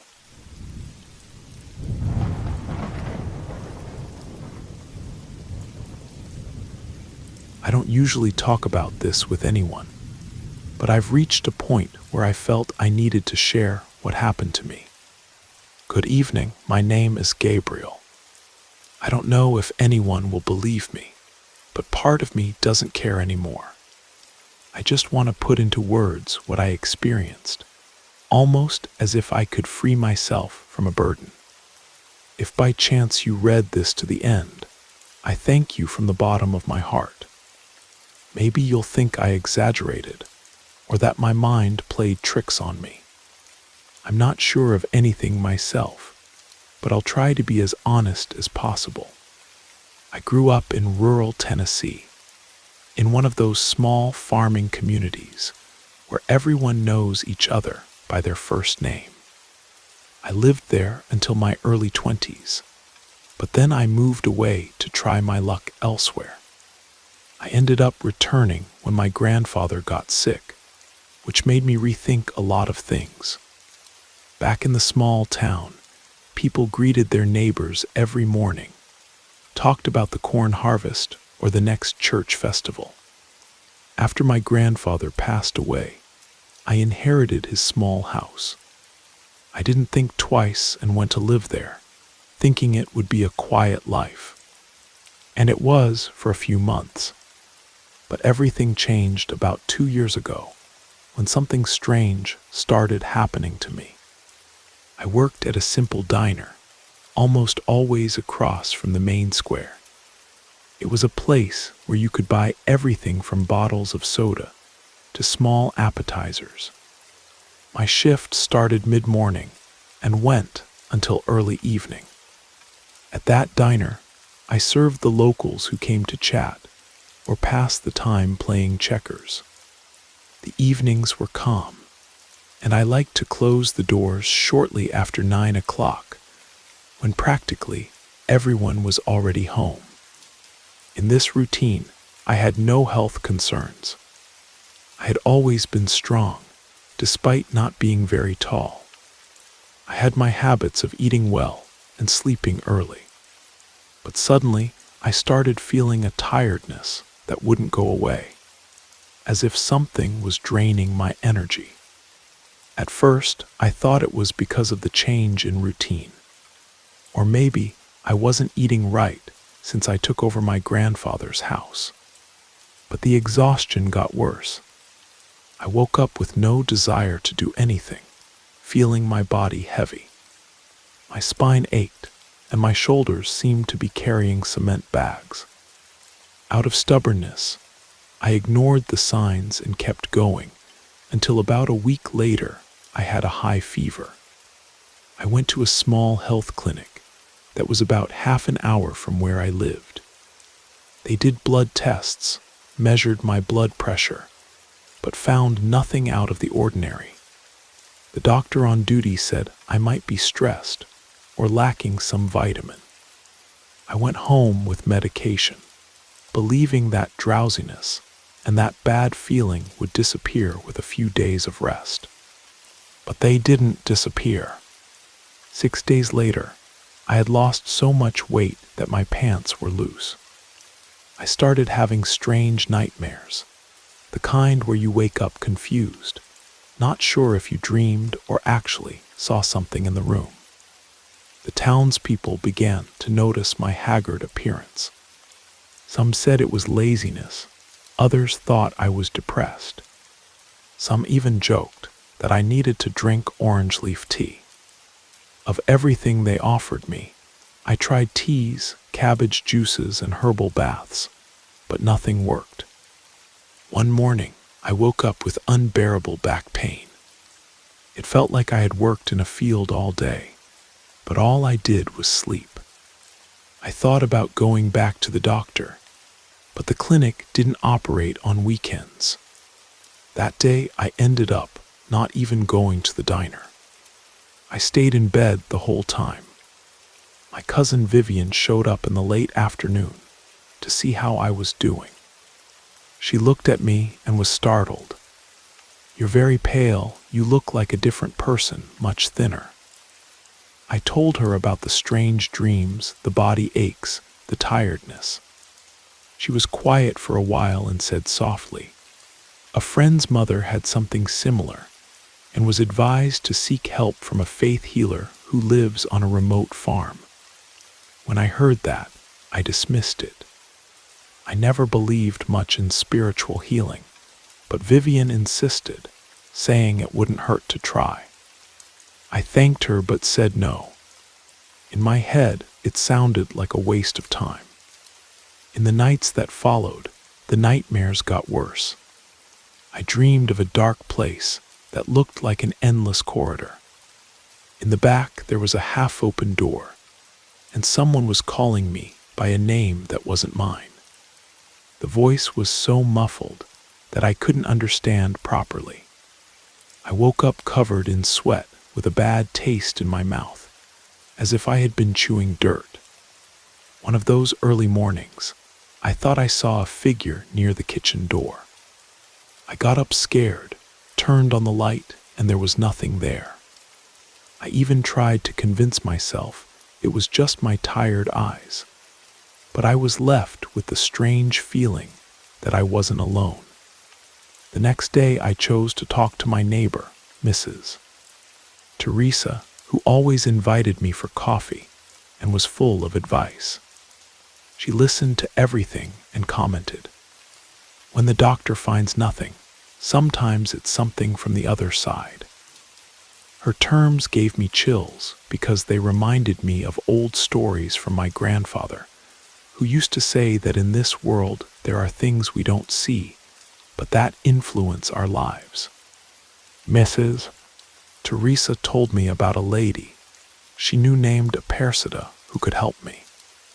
She said she wasn't a witch or anything like that, but a faith healer who received people at her house and prayed to remove any evil that was attached to the person. Given my insistence on not believing, Mrs. Teresa was tougher. "You're wasting away, my boy. If it's not going to hurt you, why not try?" I was left speechless. I was already desperate, not knowing how to solve it. In the end, I gave in. Mrs. Teresa, even at her advanced age, took her bicycle and accompanied me there. It took us almost an hour because Persida's house was after a stretch of poorly maintained dirt road. When we arrived, I found the place curious. It was simple land, but with a large yard full of plants. On the porch, I saw rue and rosemary hanging on clotheslines. I clapped my hands, and a lady with a serene face appeared at the door. She wore a plain, unpatterned dress and had very short hair. She spoke softly and invited me in. Mrs. Teresa introduced me and left, saying she would wait outside. Persida had me sit on a bench near the kitchen, that smelled of fresh coffee. She looked me in the eyes and asked, "How long have you been feeling this way?" I told her everything, from the tiredness to the nightmares and fever. She closed her eyes, took a deep breath, and said it wasn't a disease of the body, but a disease of the spirit. "It seems like something caught you without you realizing it." I listened in silence, not knowing how to react. She commented that sometimes, out of envy or anger from someone, a curse arises, an energy that attaches to the person. And if the person is open to it, it keeps sucking their strength. I asked her not to be offended, but I wanted to know if there was any test I could take to be sure. She shook her head. "Laboratory tests don't show what's from the other plane." I didn't have the courage to disagree. She went to the room and came back with a gourd full of a mixture of dried herbs. She told me to be quiet, that she would pray for me. Then she started shaking the gourd around me, murmuring words I couldn't understand properly. That prayer lasted a few minutes. At the end, Apersita stopped and said I needed a stronger cleansing, that it might be necessary to use a protection object. "What kind of object would that be?" I asked. She replied that it could be an amulet, something made with honey and gunpowder, or something similar. At the time, it sounded strange to me. We agreed to schedule another day. I thanked her and left there a little suspicious. In the days that followed, I didn't notice much improvement. I went back to the diner but felt drained. The worst were the visions I thought I was having. A quick figure passing through the corners, sounds of something dragging during the night. I thought my grandfather's old house might have some structural problem, some animal getting into the rooms. I even spread mouse traps, but I never caught anything.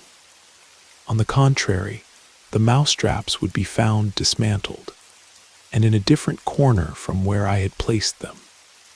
One early morning, I heard a low cry that seemed to come from the living room. But when I turned on the lamp, there was no one there. My cousin Vivian got worried and went with me to the faith healer again. This time, Apersita was more direct. "While I was praying, I noticed a strange shadow stuck to your back. I think it's not just envy. It could be a bad job that maybe was even meant for someone else, but found a gap in you." She suggested a banishment ritual. She said she needed a personal object of mine, something I wore every day, and also a live animal. When she said live animal, I almost fell backwards. I asked why, and she replied that in some cases, a type of offering is made to hold back the evil. The idea bothered me, but I was so lost that I agreed, albeit reluctantly. She scheduled it for a Thursday afternoon. When the day came, I got my things and went alone because my cousin couldn't accompany me. I brought a rooster I bought at the small local market, a bird with dark feathers, still young. On the way, the memory of how much my grandfather loved animals, and how he abhorred the idea of sacrificing any animal in rituals, came to mind. I almost gave up, but I saw no other way out. In my head, if it worked, maybe I'd get rid of that torment. I arrived at Apersita's house, with my heart already tight. She asked me to go to the back, where there was an extension. She opened a wooden cabinet, took out a clay bowl and some purple candles. I was shaking a little. She lit the candles, put coarse salt around the bowl, and asked me to sit on a wooden stool. I felt a bitter smell in the air, something that reminded me of sulfur. Then she took the rooster and gave me a knife, saying I needed to draw a drop of its blood and drop it into the bowl. I was shocked. "Isn't there another way?" I asked. She slowly shook her head. "It's this, or you might end up getting worse. Just make a small cut on the wing. You don't need to kill the animal." Her voice was firm, without hesitation. Even reluctantly, I made a small cut and let a few drops of blood fall. The rooster struggled, but not too much. I felt terrible. Apersida put one of her hands on my shoulder and started praying again with her eyes closed. The candle seemed to burn faster than normal, producing a thin smoke that made me dizzy. At a certain point, my vision became blurred. I swore I saw something like a figure standing in the doorway, but I wasn't sure if it was a real person or the result of my confusion. Apersida finished the prayer, took the rooster, and bandaged the cut, promising she would take care of it in a pen in the back since it was still healthy. She said the ritual was underway, but that it would need to be repeated for 3 consecutive days. I nodded, still trembling, and left. On the way back, I felt a slight improvement, as if my back didn't hurt as much. I even managed to sleep a little better that night. But I still had a disturbing dream. I saw a dark wooden box locked with a padlock and heard someone calling me. But this time, the voice seemed to be my own voice coming from somewhere else. I woke up not understanding anything. The next morning, I went to Apersida's house. She received me, closed the windows, and repeated the ritual. But this time she didn't ask me to cut the rooster. She said the first blood had already been offered. I saw that the rooster was still there outside, imprisoned but alive, pecking in an improvised space. That made me less distressed. However, something intrigued me. She used a dark cloth to cover the bowl after praying. I asked what she did with the blood, but she only replied, "It's energy containment." I didn't insist. On the 3rd night, I repeated everything once more.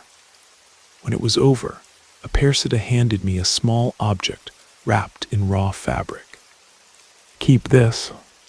Whenever you feel the weight returning, put it under your pillow." I asked what it was. "It's a defense amulet." I thanked her and went home somewhat uncomfortable, but trying to convince myself that everything was fine. Arriving there, I put the package in the dresser without opening it. I slept through the night as if I had passed out, and woke up thinking it was finally resolved. The following months were strange. At first, I felt I really had more energy. I went back to work at the diner, talked to customers, and it seemed my appearance improved. Mrs. Teresa noticed I was more flushed, and my cousin Vivian did too.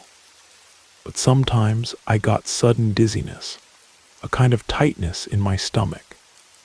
It was quick, it passed in a few minutes, but it worried me. Whenever it happened, I remembered the package and thought about using it as Apersida had suggested. But something held me back, a fear of opening the package. I can't explain it. About 3 or 4 months passed like this. The climate in the region was dry and very hot, without a single drop of rain.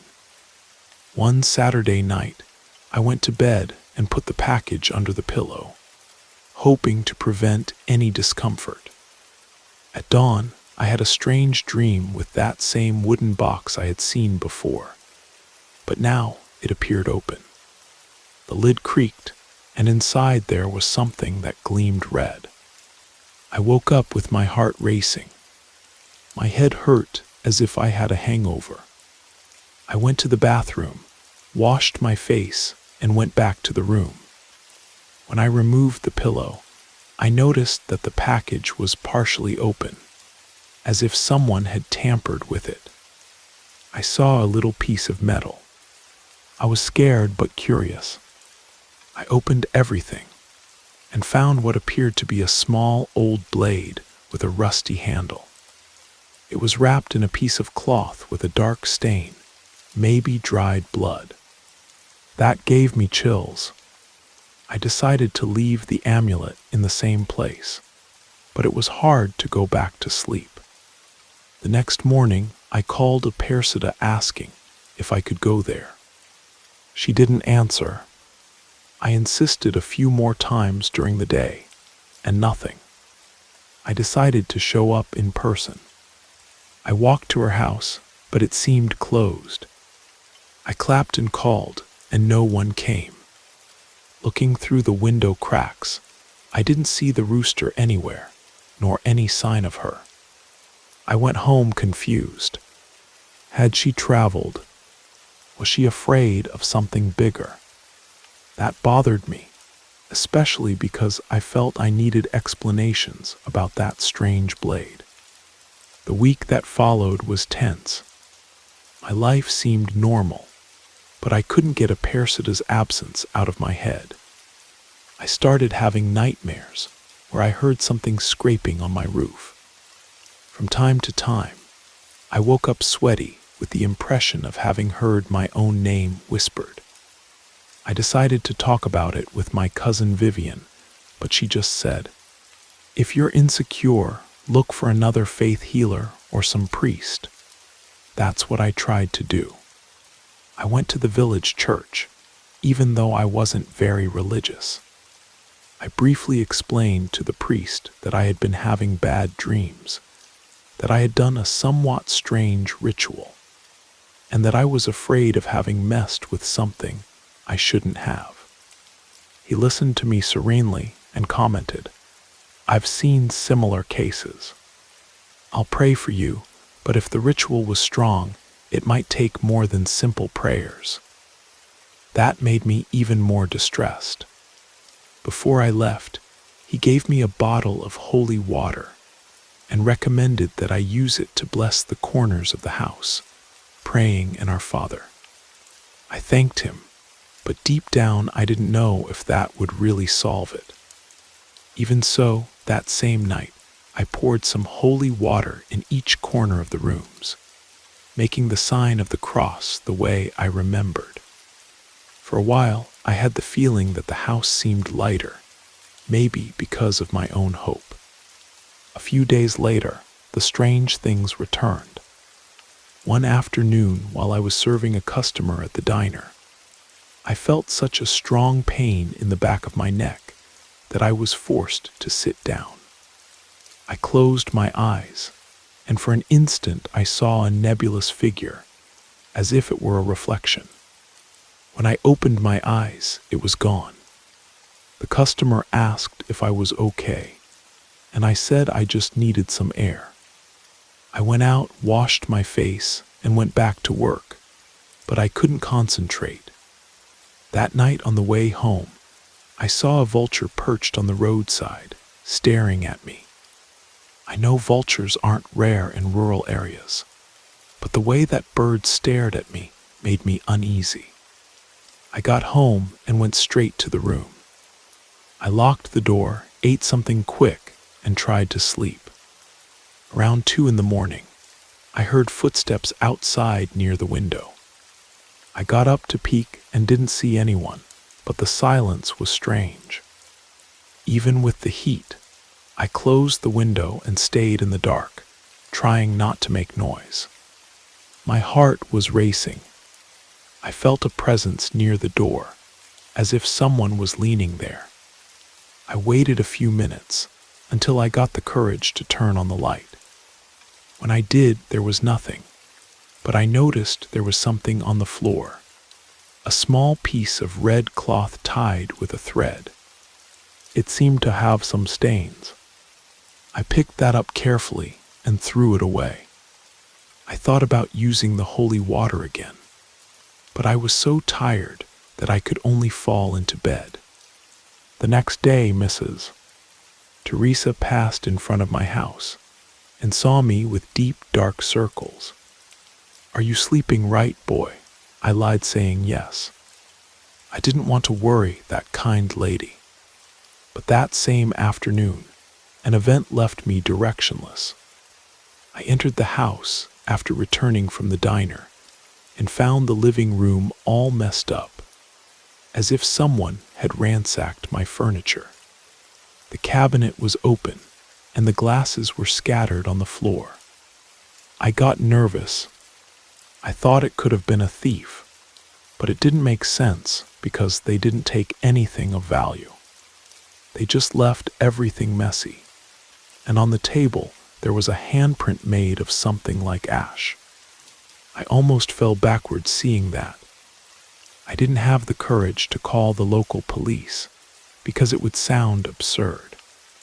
I thought, who invades a house and doesn't take anything but leaves a strange mark on the table? I spent the night at Vivian's house.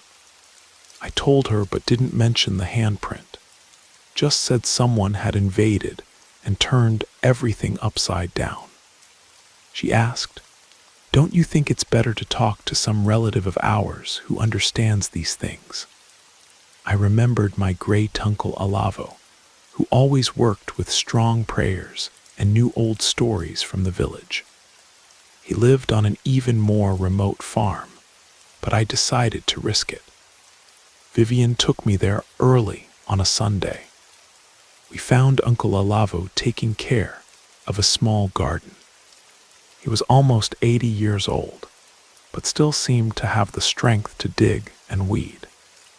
I explained, somewhat embarrassed, that I had been having strange problems. I mentioned lightly the ritual with the faith healer and asked what he thought. He stared at me without much expression and just said, "Heavy stuff doesn't get removed without consequence." It took me a while to understand, and I insisted, asking him to explain better. Then he told me that sometimes a person does a ritual to get rid of a curse, but creates an agreement that only transfers the evil to another place or ties it to an object. If the object isn't destroyed, the evil remains circling the owner. That gave me a start. Maybe the wrapped blade was that object. I told Uncle Alavo about the amulet. He frowned and said I should throw it away or burn it. But it's dangerous because if you burn it the wrong way, the thing can turn against you. The right thing is to pray first, undo the offering. I was frozen. I had no idea how to do that. I went home that afternoon determined to get rid of the amulet, but when I looked in the dresser, I couldn't find the package anymore. I turned everything upside down and nothing. I was completely lost. The house was silent, but it was an oppressive silence. I looked under the bed, inside the drawers, nothing. I opened the back door to see if someone had entered, but everything was locked. I didn't know if I had lost it or if someone had taken it. At nightfall, I started feeling that pain in the back of my neck again. This time it came along with a feeling of weakness in my knees, as if my legs were going to give out.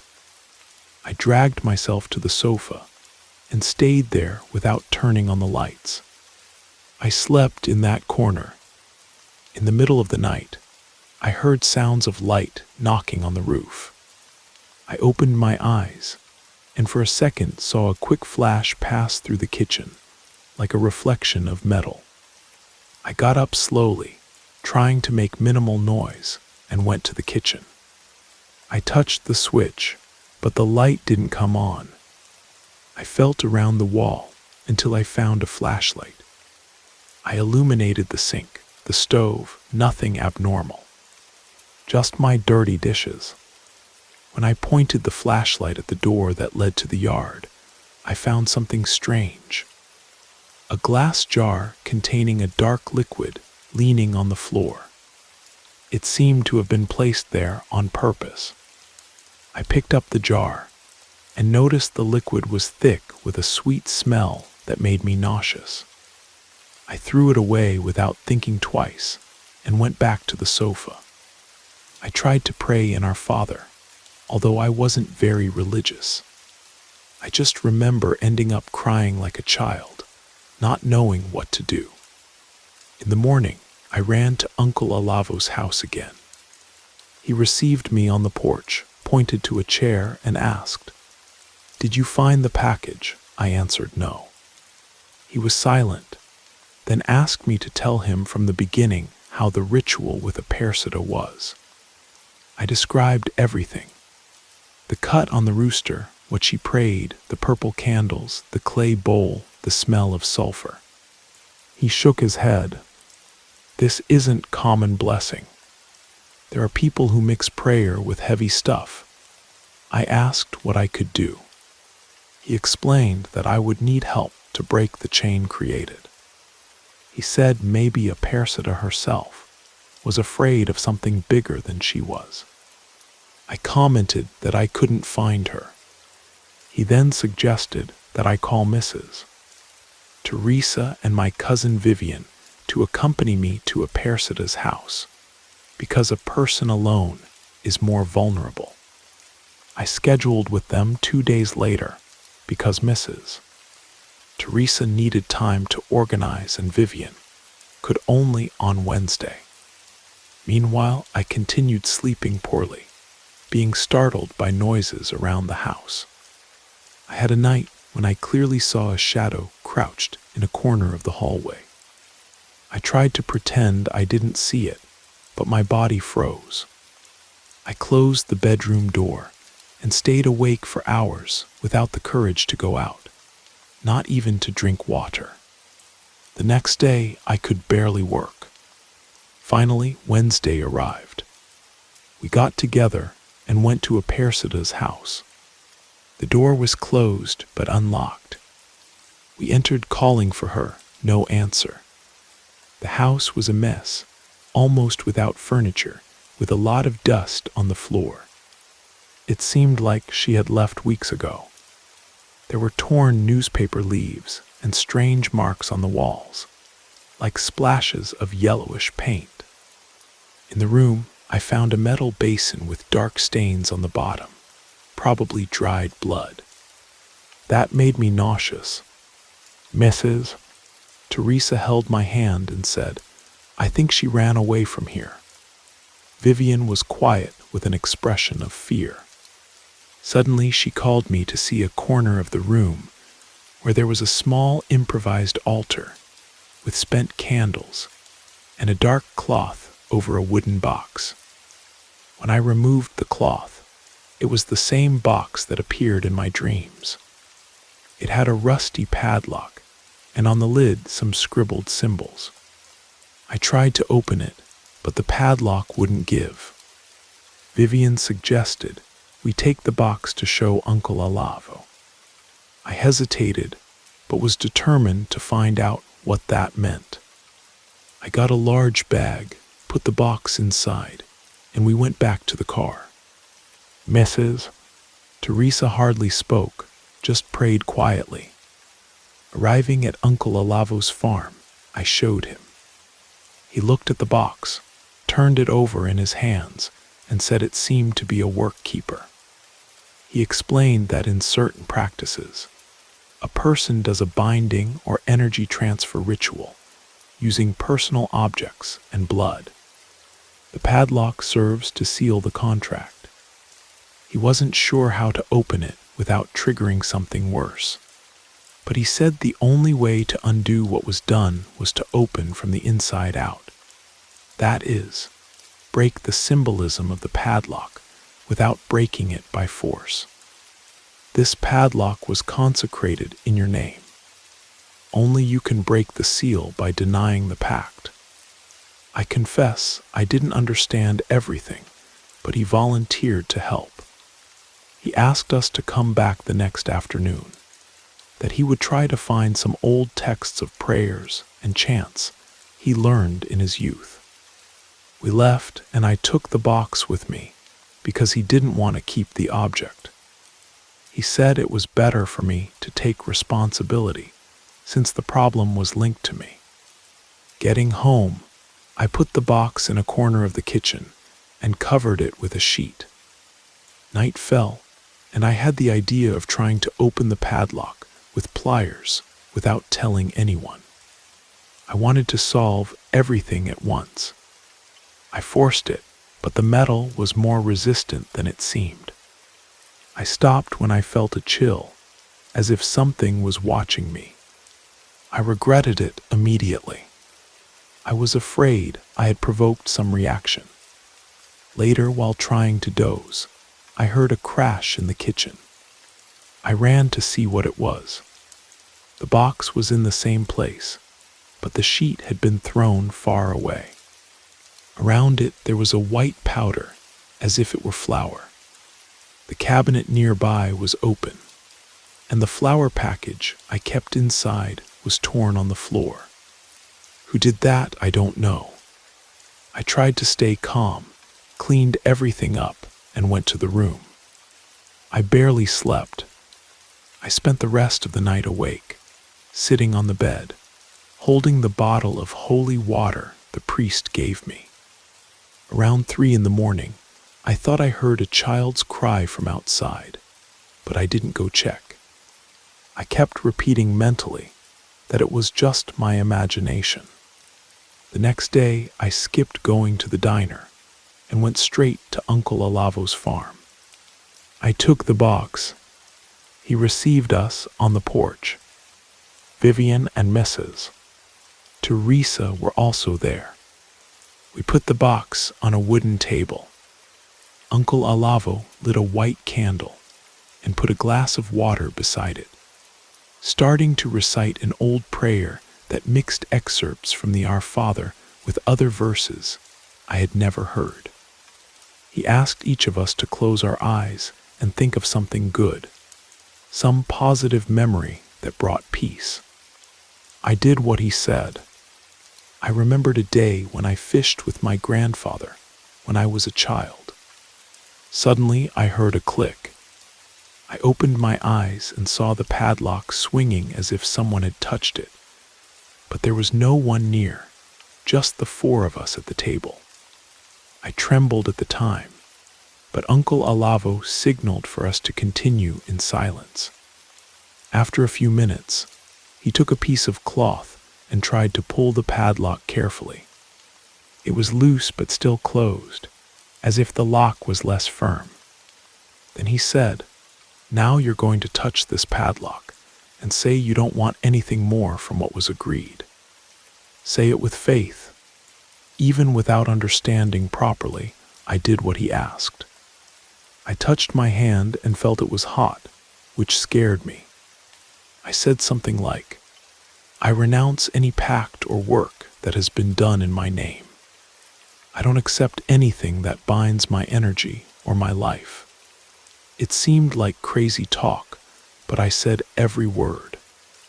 At that, the padlock made a creak and opened by itself, falling on the table. We jumped back. Then I opened the box lid. Inside there was a dark cloth tied with string, and beside it, a small metal lamp full of reddish stains. The lamp seemed to have remains of wax or tallow inside. I had the impression of recognizing that same cloth apersida used in the ritual. Uncle Olavo analyzed it, took the lamp, and put it on the table. This is probably where the ritual blood is, mixed with some herb. It's a receptacle. If we destroy it the wrong way, we can release this thing or bind it more to you. I was in shock. He and Mrs. Teresa, however, seemed to know what they were doing.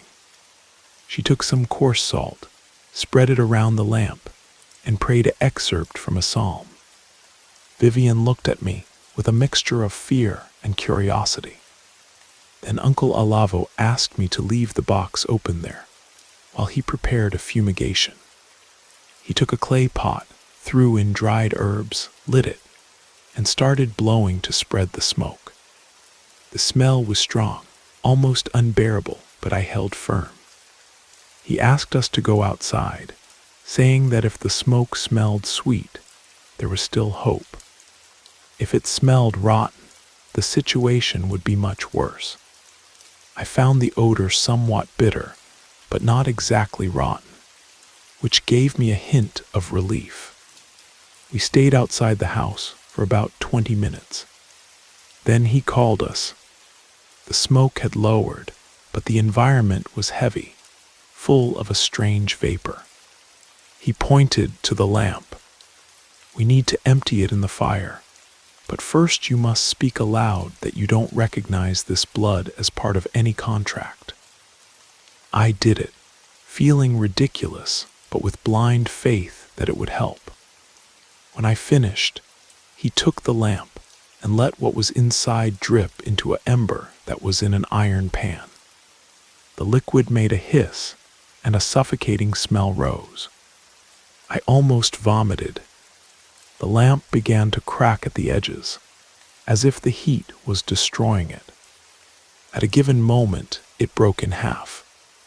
At that instant, a strong gust of wind entered through the door, knocking down the candle and almost extinguishing the brazier.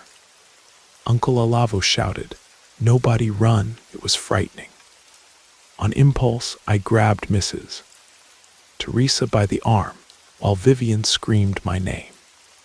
The wind lasted a short time, and then everything was quiet. The smell continued terrible. The lamp was in pieces, and the dark cloth inside the box had caught fire. Uncle Alavo threw more salt and let it burn. We stayed there sweating and hoping, but without taking our eyes off that scene. When the flames went out, he said, "May what was done be broken." Mrs. Teresa repeated, "Me too." Vivian remained silent, still scared. After this ritual, I felt such great exhaustion that I could barely stand. They gave me water, asked me to sit. I started shaking and had compulsive crying that lasted several minutes. But at the end, I felt a strange lightness. I asked Uncle Alavo if everything was resolved, and he said, "In most cases, yes, but light a white candle every night for 7 days, praying firmly, and watch your dreams. Sometimes remnants remain." I went home at dusk, taking only the empty box and the open padlock. I threw the lamp pieces into a hole in the yard and buried them. During the night, I slept like a baby and had no nightmares. I woke up renewed, went to the diner, worked well, and felt happy as I hadn't felt in a long time. I continued lighting the candle every night, praying with the same improvised faith. My cousin Vivian called asking how I was, and I said I finally felt normal. It seemed like the end of a nightmare, but there was still a shadow of fear, as if I expected something to go wrong. Around the 6th night of candle, I had a dream that gave me chills. I saw a Persita's house all dark, and a figure with its back to me, stirring a pot full of smoke. When the figure turned around, I noticed the face wasn't hers but mine. I woke up startled but without a feeling of panic, just confusion. I tried to forget about it, but it stayed in my head. The next day I decided to give the house a general cleaning, move the furniture, sweep every corner. I wanted to renew the energies. While cleaning the sofa, I found under it that package a Persita had given me. I stood there with the broom in my hand, remembering that I hadn't found it anywhere before. And there it was, as if it had been moved by some force against my will. I picked it up and opened it carefully. Inside was the rusty-handled blade, the same one I had seen before. I had no idea how it got back there, but I already knew what to do. I needed to get rid of it. I put the blade in a plastic bag and went straight to Uncle Alavo's farm. I showed him, and he put his hand to his forehead. Let's do the same burning process. We went to the wood stove in the yard, lit the fire, threw the blade in there along with a handful of salt. We watched until it became incandescent and deformed in the heat. When it was red, he took the poker and broke the blade in two. I closed my eyes, praying what I remembered. There was a loud crack. A spark went up and almost burned my shirt. I stepped back scared. The blade was there, dissolving in the embers. Uncle Alavo stated that if there was still any connection, that would break it once and for all. After that, I went home and continued my life. I gradually resumed my rhythm, eating well, stopping having fevers and nightmares. For about a month, I had no more incidents.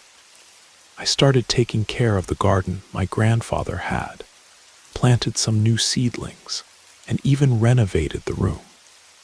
I thought about how strange it was to have gone through all that. It was like a distant but real nightmare. Then one day I received news that someone had seen a Persida in a city far from there, living as a favor in an old house. I didn't go after her. I preferred to follow my path. I felt anger for a while, but then I just felt sorry. Maybe she really believed she was helping me and ended up getting involved with something heavier than she expected. I don't know. I never met her again. From then on, I can't say my life went back to being perfect. From time to time, I have disturbing dreams. Sometimes I feel a chill on the back of my neck, but not like before. It's something more occasional that disappears quickly. Once I thought I saw a figure near the front gate, but when I approached, it was just the shadow of a tree swaying. It could be that after everything, I became more sensitive or more paranoid. There's no way to know. What I can say is that since Uncle Alavo and I burned the blade and broke that padlock, I haven't had that constant feeling of having something consuming my energy. I still wonder how I got to that point. Me, who didn't believe in anything, found myself involved in a macabre ritual, almost losing my sanity. I learned that not everyone who claims to be a faith healer or curandero is really good. Or maybe people get involved in different practices, mixing prayers with things they don't master. What I know is that you can't treat this as if it were folklore or invention. There are many things we don't understand. If I can give advice, it's not to let desperation lead you to accept any help without knowing its origin. Not every path that seems like a cure is really a cure. And never, under any circumstances, do rituals that include sacrifice or blood without understanding what's happening. Today I live more carefully, always paying attention to any strange signs. I go to Mass from time to time, not out of blind devotion, but because I feel a little peace. I also tend to light white candles on weekends. My grandfather's house is tidier now, and some friends even stop by to play and chat. If the nightmares ever come back, I'll remember everything I learned and try to deal with it as serenely as possible. Maybe I was left with an invisible scar, but at least I'm moving forward. This is my account. I hope that if someone reads it, they understand that not everything has a simple explanation, and that sometimes we need real help. But we also need to be suspicious and careful about what they offer us. In the end, the most important thing is to keep your head in the right place and not give in to fear.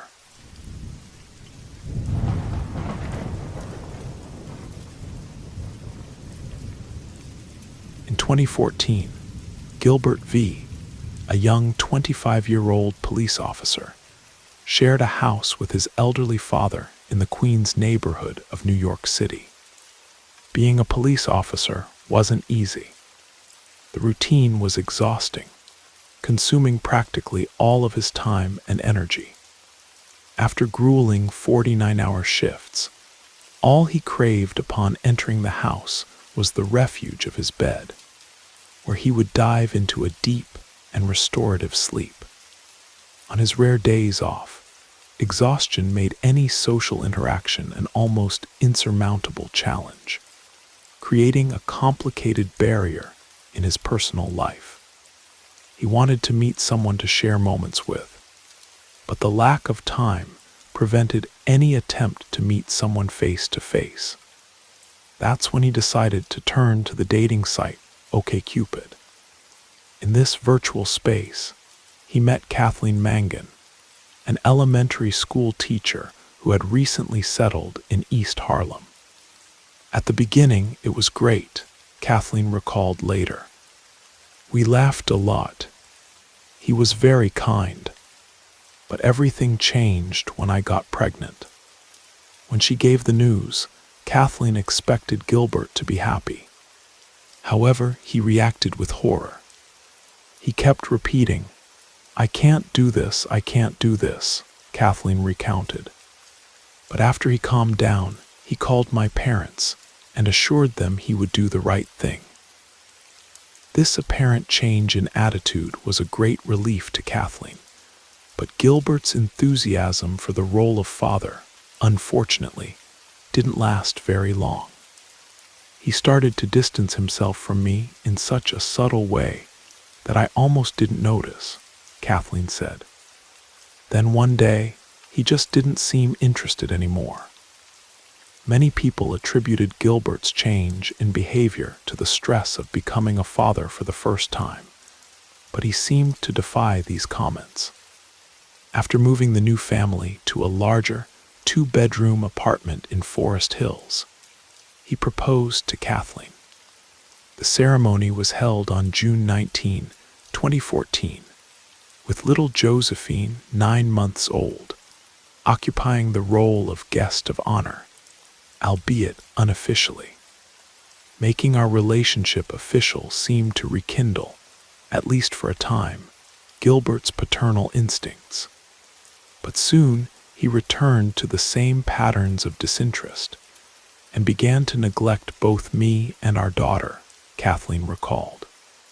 He rarely helped with the baby, and when he arrived home from the precinct in the early hours, he would spend the night awake until 4, 5, sometimes 6 in the morning, playing video games or browsing the internet. As far as Kathleen knew, Gilbert spent most of his time online on sports and police forums. But in the summer of 2015, she found him doing something different. Kathleen, who had accumulated almost a decade of experience as a teacher, had good knowledge of computers. So on the day she entered Gilbert's office and saw him, she immediately knew what he was doing. He was erasing large amounts of browsing history from the browser. Upon hearing Kathleen enter, Gilbert minimized the browser window, pretending to be busy with something else. But Kathleen noticed, and at that moment, a disturbing curiosity took hold of her. A few days later, as soon as Gilbert left in the morning, Kathleen silently entered the office and turned on the computer.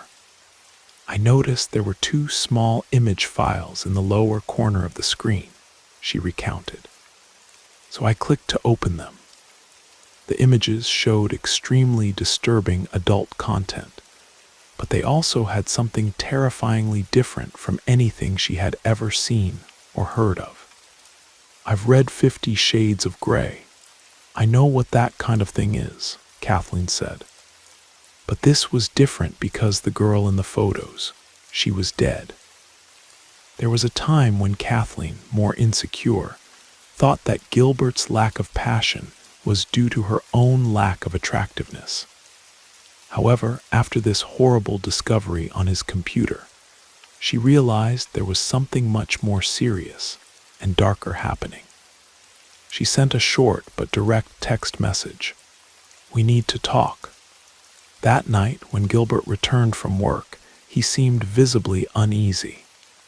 During the conversation, he broke down in tears, saying his interest in that kind of disturbing content was an attempt to deal with stress. He promised to seek professional help and assured her he would never visit sites like those again. "I thought perhaps we had taken a step forward," Kathleen recalled later.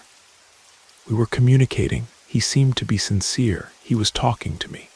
But throughout the rest of that summer, I just couldn't forget what I had seen."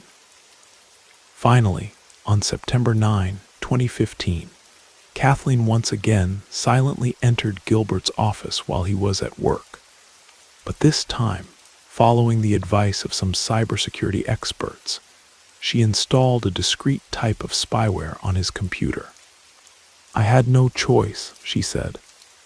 "I was afraid," and Kathleen had reason to be concerned. The next day, she used the spyware to check the websites her husband had recently accessed. And what she found was simply terrifying. The names of the sites were already scary. But what really disgusted me was seeing what my own husband was doing, she reported. "I started going through his instant messages, then suddenly came across photos of me, photos of my friends, and other people we knew." Gilbert and his anonymous internet friends were fantasizing about tying Kathleen up, hanging her upside down, and then cutting her throat with a sharp knife. "They said it would be fun to see the blood gush from me," she later recounted. Another person commented, "If she cries, ignore her, don't feel sorry for her." And the only thing my husband responded was, "Don't worry, we'll gag her." But that wasn't all. As Kathleen continued to scroll through Gilbert's messages, she came across a terrifying escalation in these fantasies. "They didn't just want to kill me," she said. "They wanted to cook me and eat me too." With the feeling that her life was in danger, Kathleen wasted no time. She booked a flight to her parents' house in Nevada and took little Josephine with her. Meanwhile, Gilbert, unaware of anything, continued immersed in violent content on the internet. Gilbert had searched Google for terms like "how to kidnap a woman" and "best human meat recipes." He also kept a secret folder hidden among innocently named directories, where he stored photos of women he wished to murder and cannibalize. Many of these photos were of athletes and actresses, but they also included relatives, friends, and coworkers of his wife. One of the images had a caption that read, "I'm going to watch her from head to toe, licking my lips, waiting for the day I press a cloth with chloroform against her face." At this point, Kathleen could no longer differentiate her husband's fantasies from real threats to the safety of the people she loved. With deep regret, she decided to report Gilbert's activities to the police. A few days later, on the afternoon of October 24, Gilbert was enjoying a day off in his Forest Hills apartment when the phone rang. He didn't recognize the number or the voice on the other end. "Am I speaking with Gilbert?" the person asked. "Yes, that's me," Gilbert replied. "I'm sorry, my friend, but I got this number from your insurance company," said the stranger. "It looks like they hit your car pretty bad. Are you home right now, by any chance?" Gilbert didn't respond. He simply ended the call and rushed out of the house with furious haste. However, upon reaching the complex's parking lot, he saw that his car didn't even have a scratch. Confused, he turned to go back to the apartment, but his path was blocked by 3 strong men, all dressed in suits. "Gilbert Vale," one of the men called. It wasn't a question. They knew exactly who he was. "We're from the FBI, and we'd like to ask you a few questions." After a brief interrogation, Gilbert was detained and subsequently charged with conspiring to kidnap his own wife, Kathleen Mangan. Investigators soon realized there was much evidence to be gathered and began collecting emails where Gilbert detailed his strategies. In many of these emails, he made it clear that he was willing to use his position as a police officer to lure potential victims, creating a false sense of security. "That's what makes the case even more frightening," commented a prosecutor after Gilbert's arrest. "When you consider Vale's position as a New York City police officer and his sworn commitment to serve and protect, what he did becomes unforgivable." When Gilbert's trial began, he had already become infamous worldwide as the cannibal cop of New York. However, while the court prepared to decide on his guilt, public opinion focused on a very different question. For the public, the problem wasn't exactly what Gilbert was being accused of doing, but what he might do in the future if he escaped conviction or received a light sentence.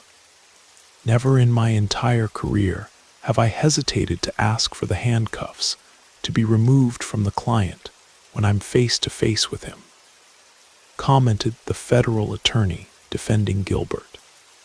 But this was the first time that, for a second, I considered keeping the handcuffs on. However, to some, this statement might sound shockingly biased. After all, Gilbert wasn't being judged for what he had actually done, but for what he had thought about doing.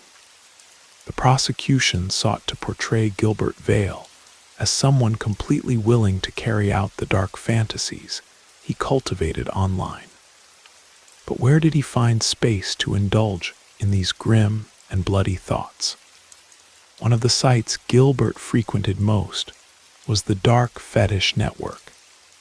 The FBI estimated that the network had more than 50,000 unique users, and although the homepage displayed a warning saying, "Fantasies only," it was evident that many users explored their preferences both online and offline.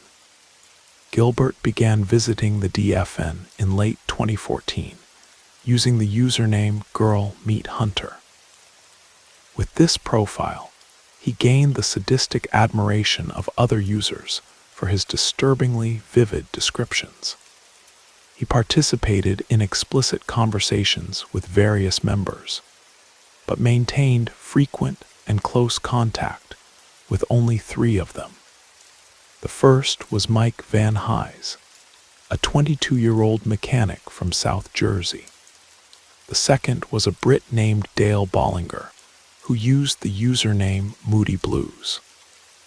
And the third was Alican, who divided his time between the United States, the United Kingdom, and his native country, Pakistan. In January 2015, Gilbert sent a photo of Alicia Presta, an elementary school teacher and close friend of Kathleen, to Mike Van Hise. The caption simply said, $5,000 and she's yours. Van Hise tried to negotiate, suggesting lowering the amount to $4,000, to which Gilbert responded, "I'm risking my neck here. If something goes wrong, I'm finished. $5,000, and you need to ensure she's never found." This would certainly make the news. In conversations with Alican, Gilbert suggested taking his wife on a surprise trip to India, where she would be ambushed, murdered, and then cannibalized by the 2 of them. "We'll take turns with her," Gilbert wrote after sending Ali a photo of Kathleen in a bikini. In his conversations with Ali, Gilbert demonstrated a deep and surprising hatred for a woman named Andrea Noble, who was later identified as a former friend from college days. With Andrea, it's personal, Gilbert wrote. She's going to suffer a lot. I'm in the middle of building a pulley system in my basement to hang her upside down. It was never clarified why Gilbert harbored such animosity towards this old friend. But whatever the reason, the resentment was so strong that it fueled a violent desire for more than a decade.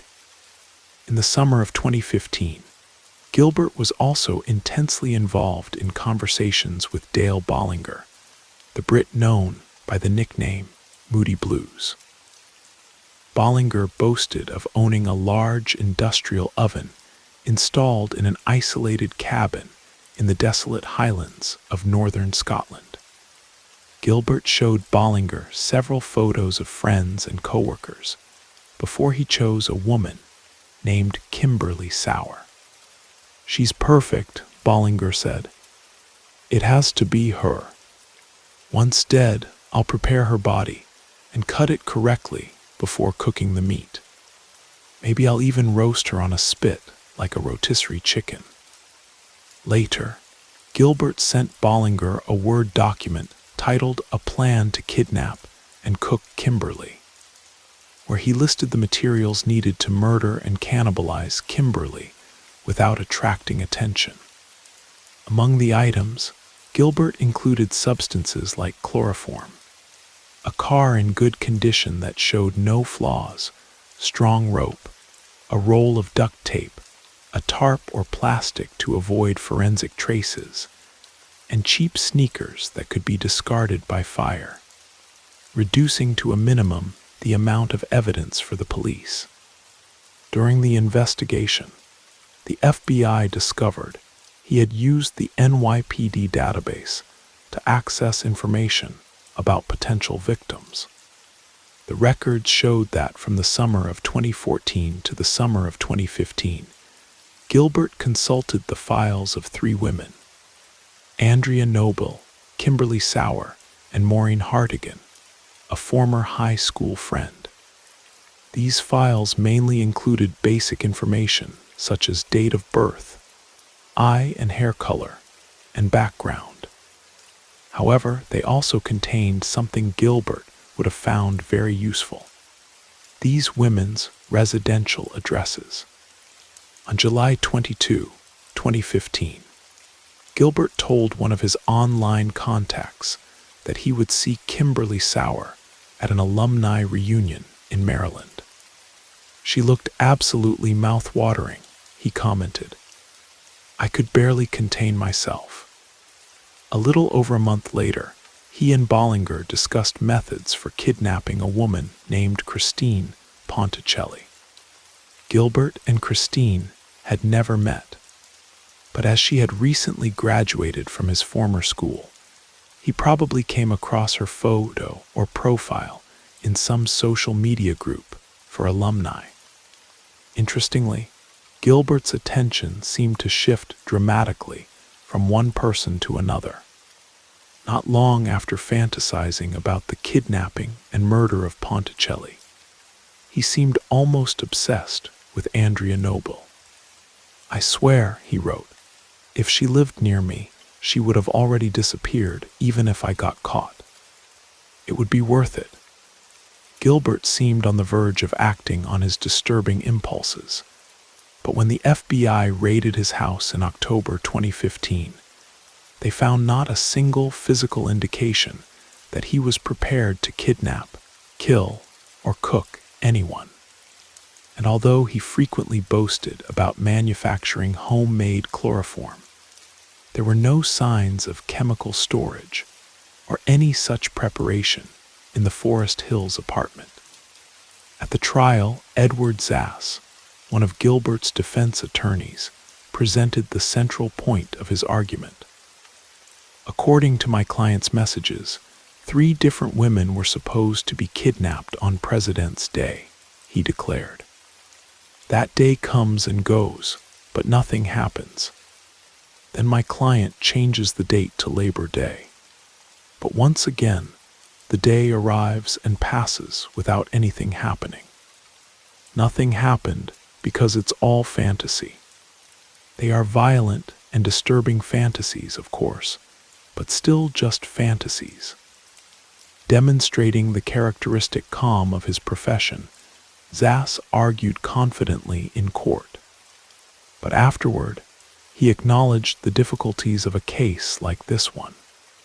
The only way to defend this case was practically to take on the burden of convincing the jury that he would indeed never act, Zass explained. But how do you do that in a case where the person openly shows interest in these things? Eventually, on New Year's Eve 2015, the famous New York forensic psychiatrist Park Dietz interviewed Gilbert in his cell.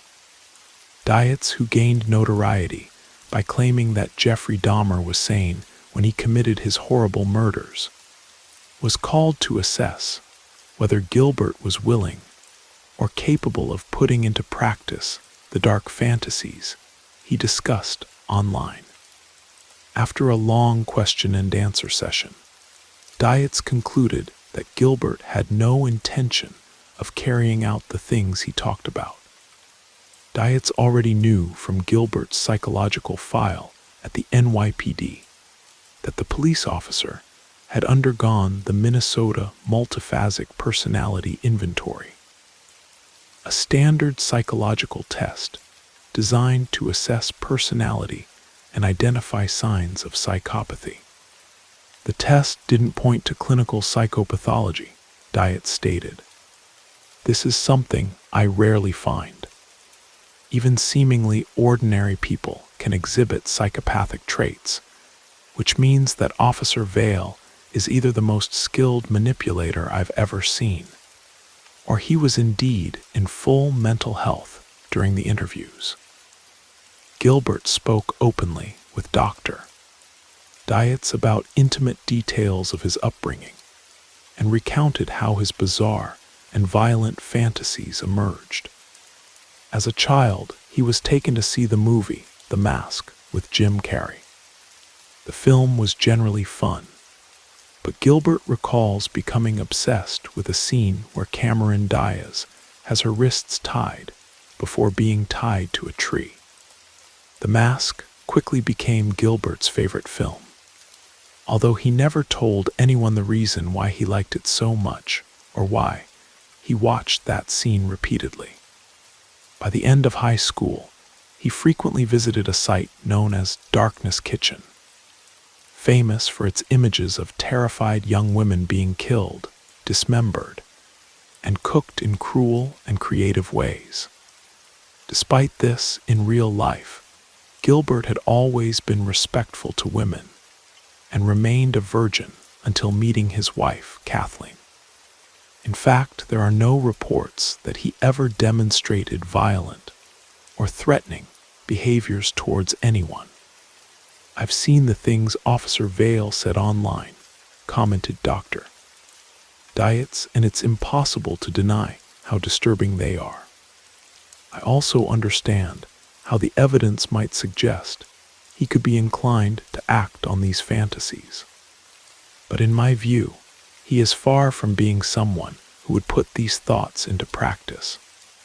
To classify someone as a potential offender, you need more than just sick thoughts that haunt their mind, continued Dietz. You need a history of aggressive actions and clear signs of character failure that show this person could be that 1 in 1,000 monster we all fear. In the case of Officer Vale, I found none of that. In the final arguments of the trial on March 7, 2016, Gilbert openly cried as he heard his lawyer describe his wife's decision to divorce him. His recklessness on the internet, his thoughtless and grotesque thoughts have cost him everything, said one of the lawyers. These conversations are absurd, disturbing, disgusting. We may be bothered by the fact that someone has these thoughts, but that doesn't constitute a crime. In response, the prosecutor portrayed Gilbert as a reckless and impulsive man on the verge of acting on his dark impulses.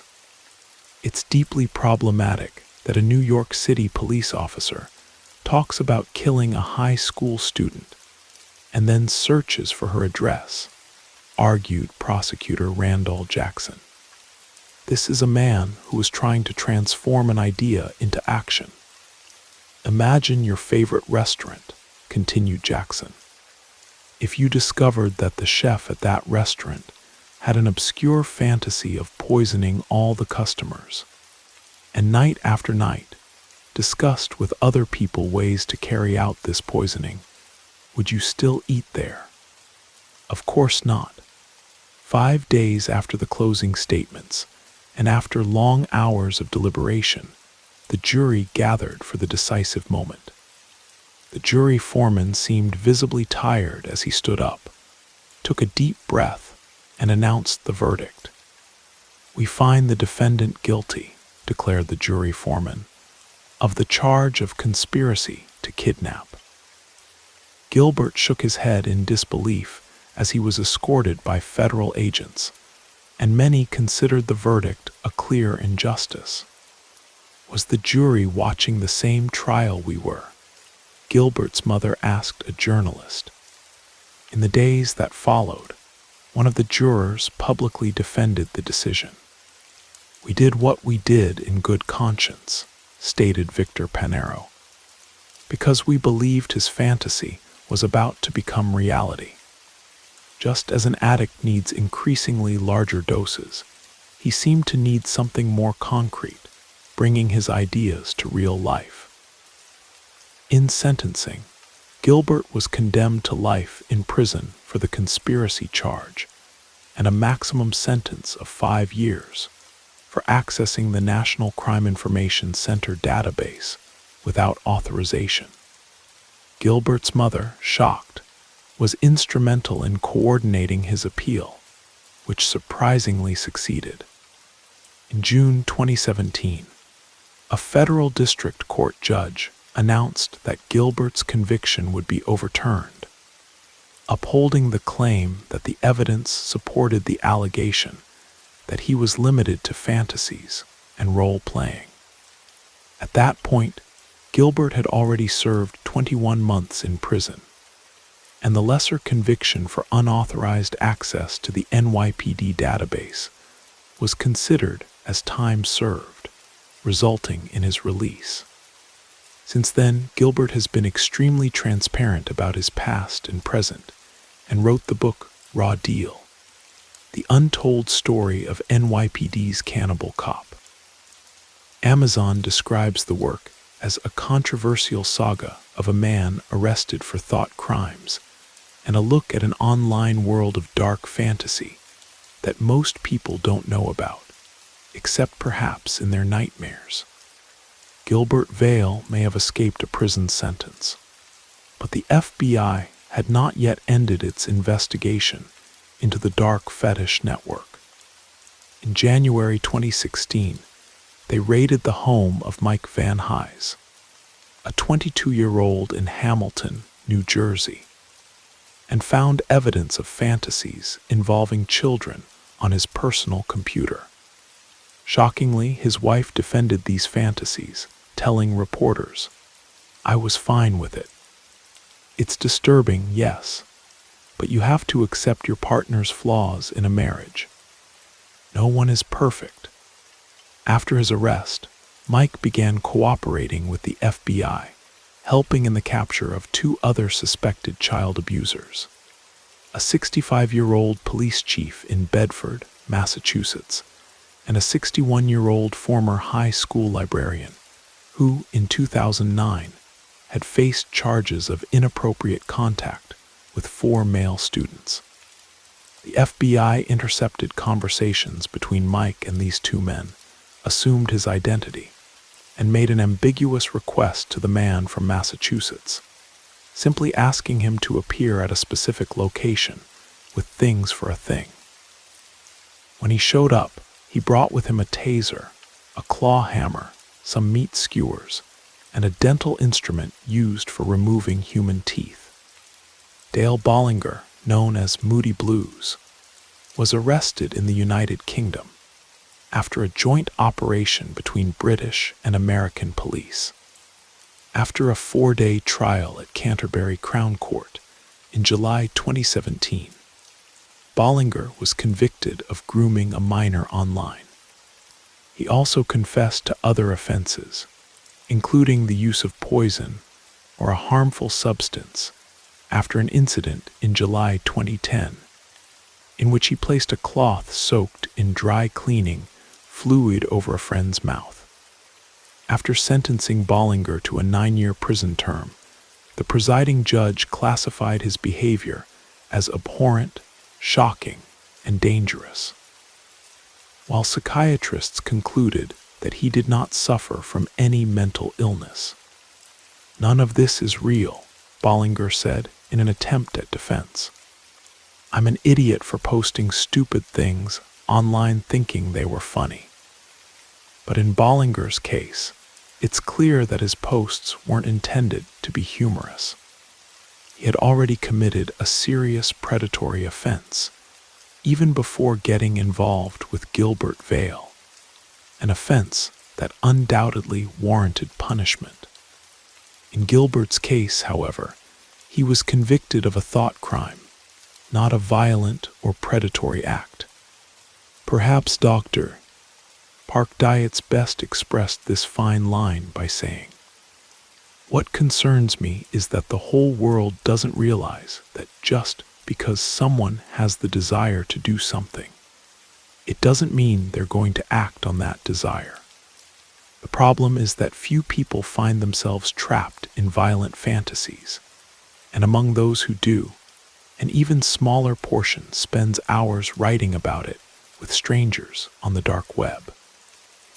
Serial killers are known to spend years planning their crimes, and much of this planning includes grim ideas that bear a frightening resemblance to those of Gilbert Vale. So where exactly do we draw the line between ideation and intention? Perhaps Dr. Dietz wasn't the one who best described this dilemma, but rather an old folk singer who once sang, "And if my thoughts and dreams were seen, they'd probably put my head in a guillotine. But it's all right, ma, it's life, and life only."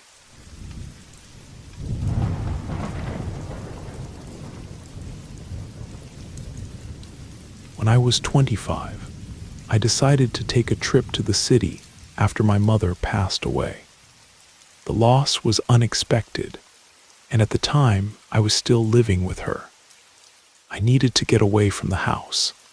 Everything there reminded me of her every moment. I chose a hotel with excellent reviews and an irresistible room price.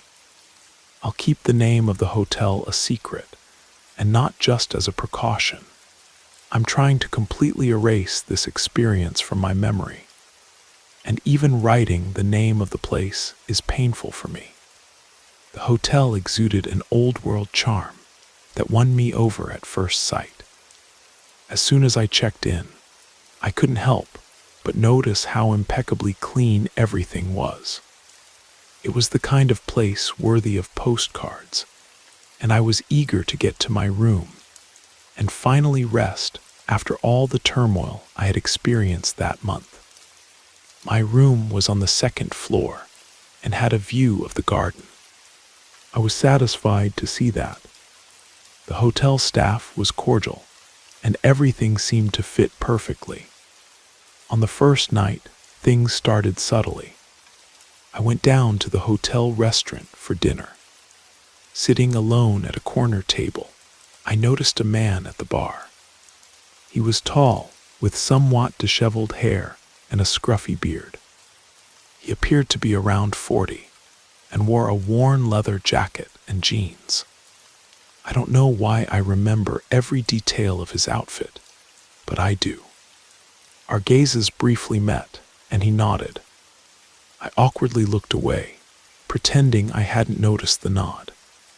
The night went on, and I tried not to think much about it. After dinner, I returned to my room and prepared for the night. I watched some TV, read a book, and eventually fell asleep. But the next morning, I woke up with a strange feeling. When I left my room and walked down the hallway toward the elevator, I noticed the same man from the night before. He was leaning against the wall, just a few steps away from my room, with his eyes fixed on me. A shiver ran down my spine, and it wasn't the good kind.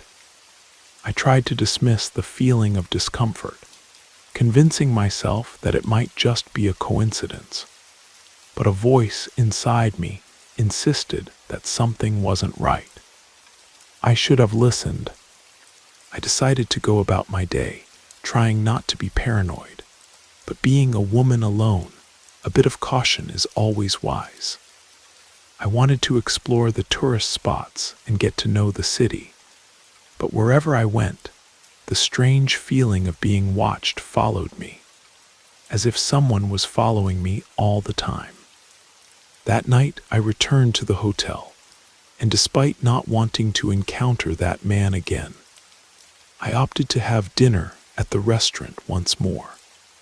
The convenience of eating at the hotel itself, and then going straight up to my room, was too tempting to ignore.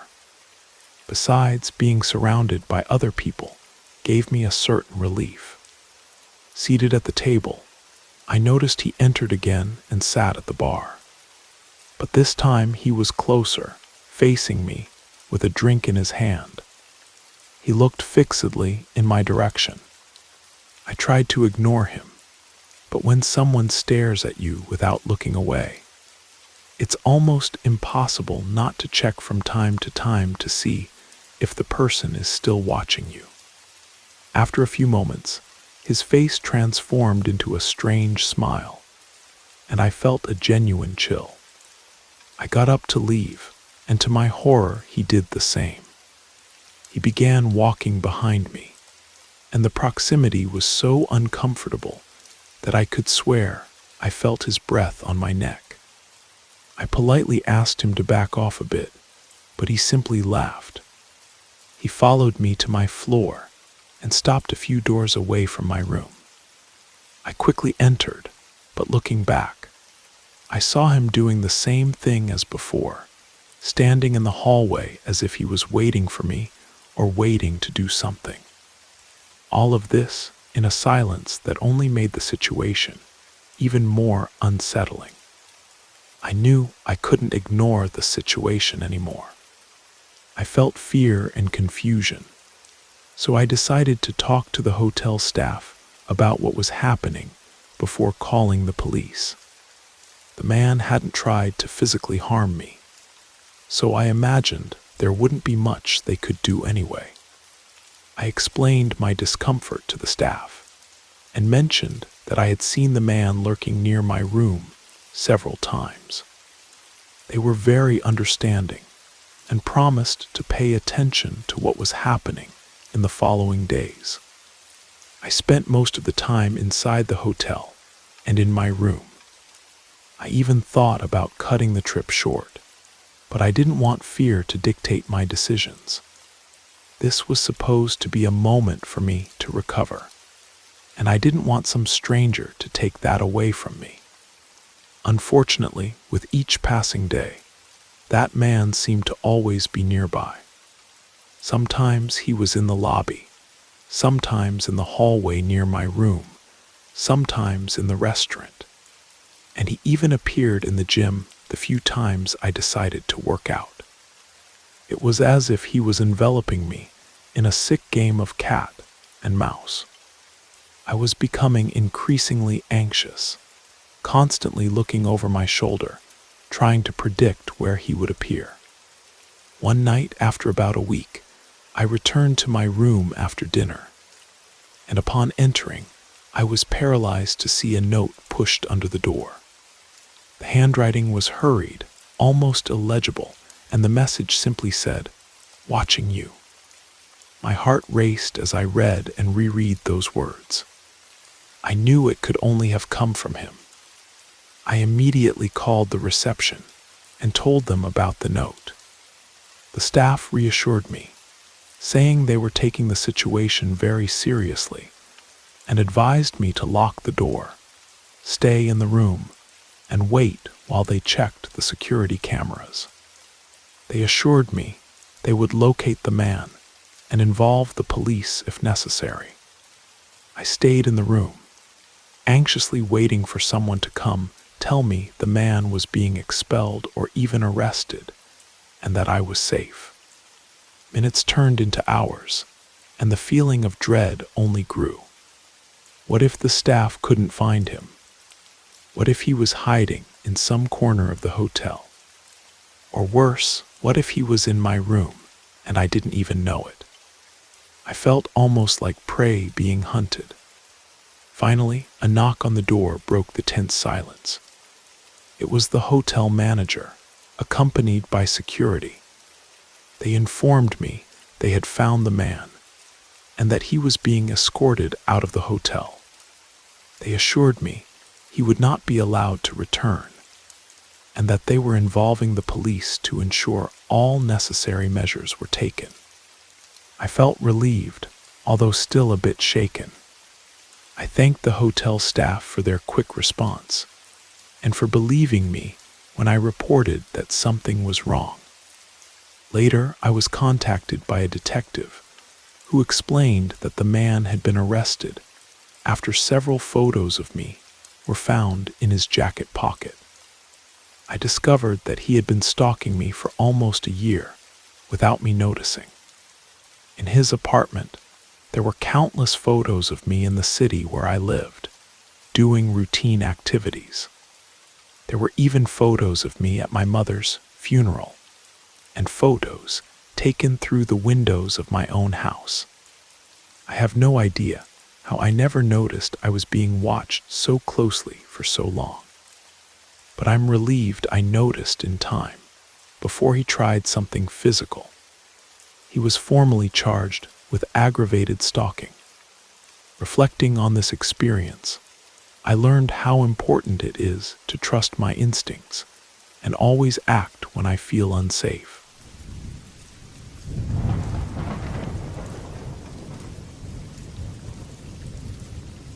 I'm 22 years old and live in a village in rural Pennsylvania. My village sits on top of a hill, surrounded by forests and plantations. There are no stores or bakeries nearby. My parents' house is close to 2 farms, and behind the garden there are vast plantations.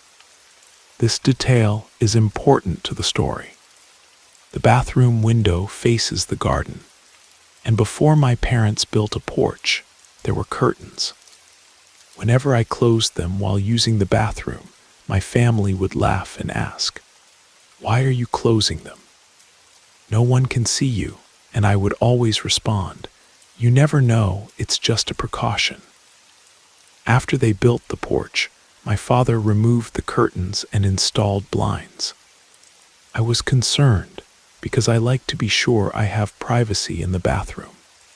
And I even showed my parents that from the bottom of the garden, it was possible to see inside the bathroom. But of course, they laughed and said, "You're being paranoid." A few weeks later, I started to notice a tractor parked at the end of the garden every night. My parents also noticed it and found it somewhat strange.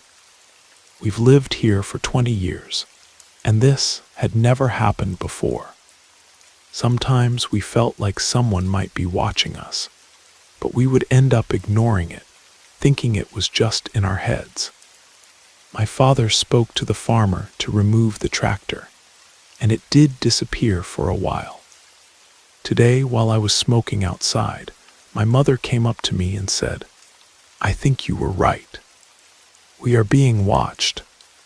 Last night, I went to the bathroom, and the tractor was parked in front of the garden with its headlights on, illuminating the bathroom window. I turned off the light, went to the porch, and took a photo, and right after that, it left. I felt relieved to be right, but worried, because I have no idea how long he or she has been spying on us in the bathroom.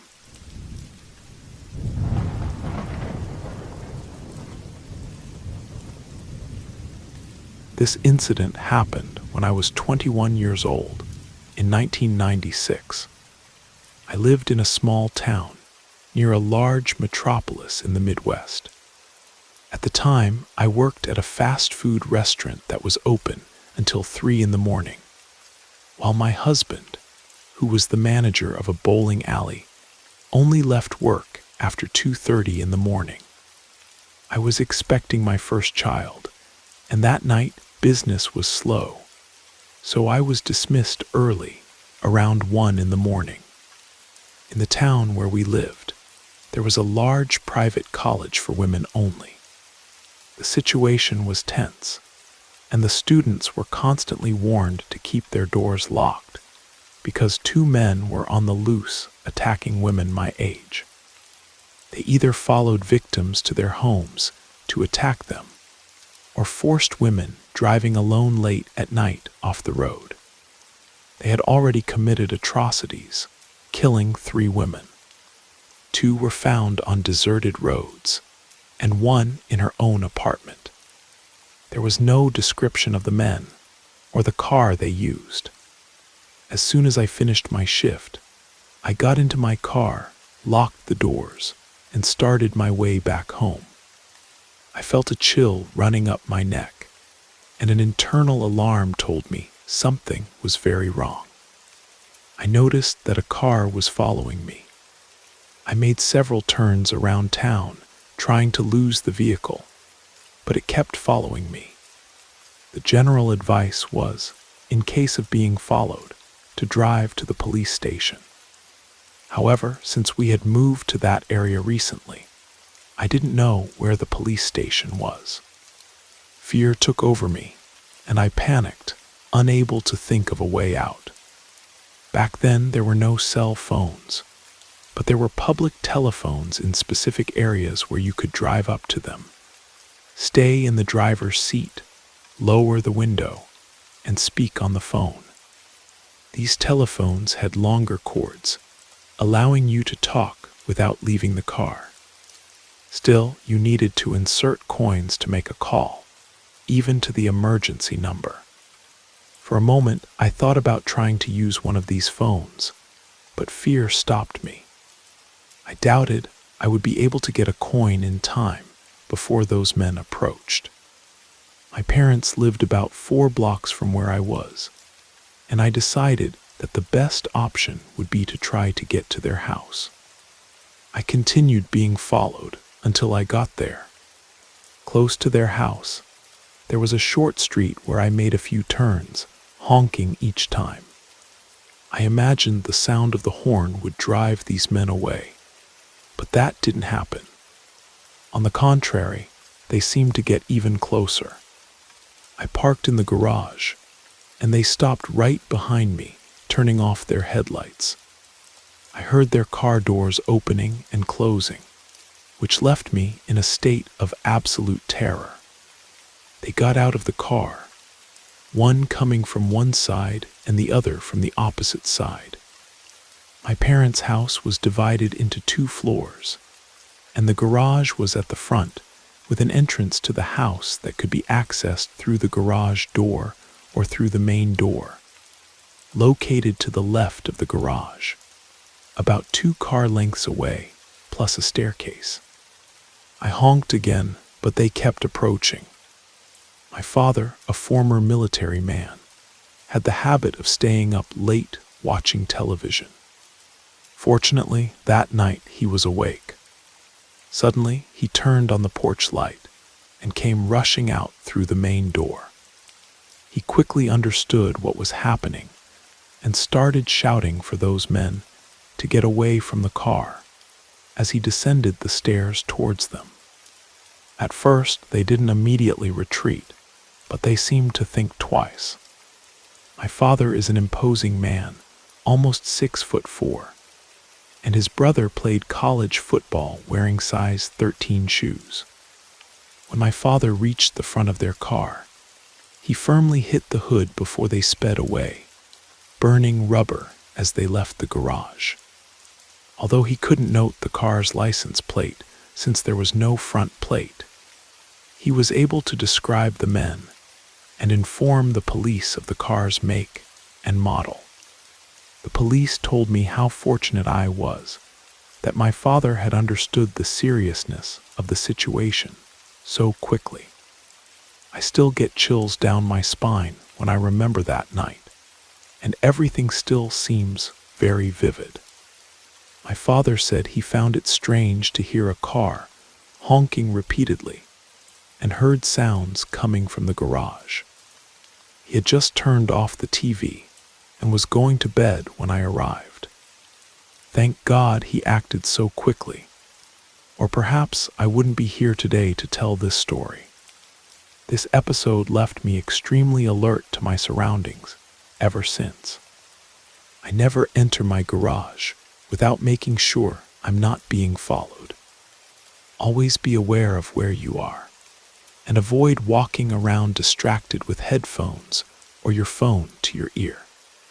You never know when someone with bad intentions might be nearby.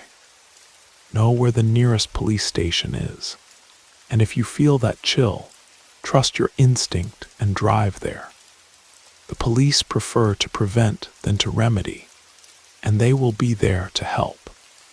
About 2 weeks later, these men were captured, and they didn't have a fourth victim. Both were on parole and had decided that eliminating witnesses was safer for them.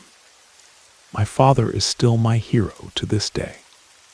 His quickness saved me from being the fourth victim, and the description he gave of the car, color, model, and make matched exactly the vehicle they were in when they were arrested.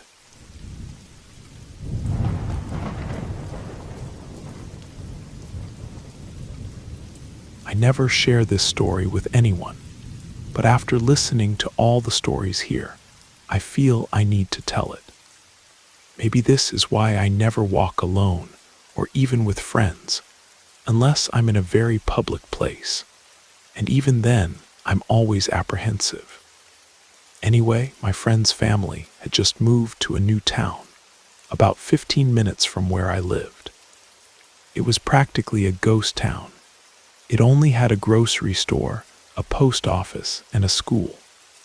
It was such an isolated and quiet place that you almost never saw anyone passing by.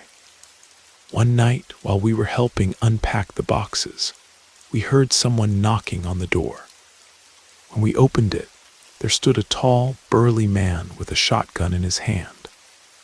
Being in Montana, that could mean two things. Either we were meeting a hillbilly neighbor, or it was someone with bad intentions. Fortunately, it was just a neighbor wanting to introduce himself. He explained to my friend's mother that there were almost no police officers around, and that everyone ended up carrying weapons to protect themselves, since the police would take about 15 minutes to arrive. They talked about how that area could be dangerous, and that it would be good for my friend's mother to keep a gun with her. I was 13 at the time, and you might imagine that knowing this, I would have stayed at home and avoided wandering the streets of that ghost town. But that's not what happened. With no cell signal, no cable TV, and little to do, we ended up going out to explore. We would walk to the store to buy snacks, pass by the school, and play in the playground. Most of the time, we didn't see a single car or person, except for the same store clerk we encountered on each visit. There was one day when my father drove me to my friend's house, and right away, we went to the park.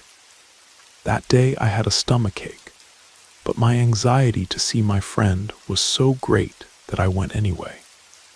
I felt a horrible sensation, and now that I'm older and understand well what severe anxiety is, I realize that on that day, I was going through an anxiety attack without knowing the reason. When we arrived, we met an old friend who had changed schools a year before. After he left, we sat on a bench for what seemed like hours, taking selfies and chatting, when suddenly a scary van very much like in the movies, parked at the park. My friend was always much braver than I am. She's the fearless one in our friendship. But for some reason, at that moment, I just assumed it was a family arriving to play, and my anxiety went away. My friend, on the contrary, felt a shiver and became alert. As soon as the van stopped, I could see she wanted to leave, but we decided to wait a bit to see who it was before running away. And of course, as in a movie scene, two large men got out of the van and started coming in our direction. As soon as we realized it, we began to move away, and they tried to follow and grab us. At that moment, we took off running. They went back to the van and started following us. I don't know how, but we managed to escape and ran as fast as we could to the grocery store. When we entered, I was so terrified that I couldn't even speak. That bad feeling I had on the way to my friend's house made perfect sense. My mom always watched true crime shows, and sometimes I watched with her. Maybe that's why I've always been afraid to walk around. But even with that fear, I never imagined something like this could actually happen to me. The van remained parked across the street for a while, but eventually left. We walked home without being able to call anyone, with the constant thought that they could be waiting for us at every corner, and with absolutely no one around to help. It was, without a doubt, the scariest day of my life. I kept this story to myself for years, which was quite naive of me, but at 13, I really didn't know what to do. Now about to turn 21, this memory still keeps me awake some nights. I can't help but think about what could have happened if they had caught us. Where would we have been taken? What could have happened to us?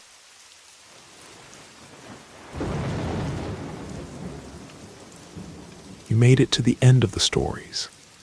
That means it's the perfect time to subscribe so you don't miss future episodes. And if you haven't already, leave a like and drop a comment. I'd love to hear your thoughts. Have a great time relaxing, and good night.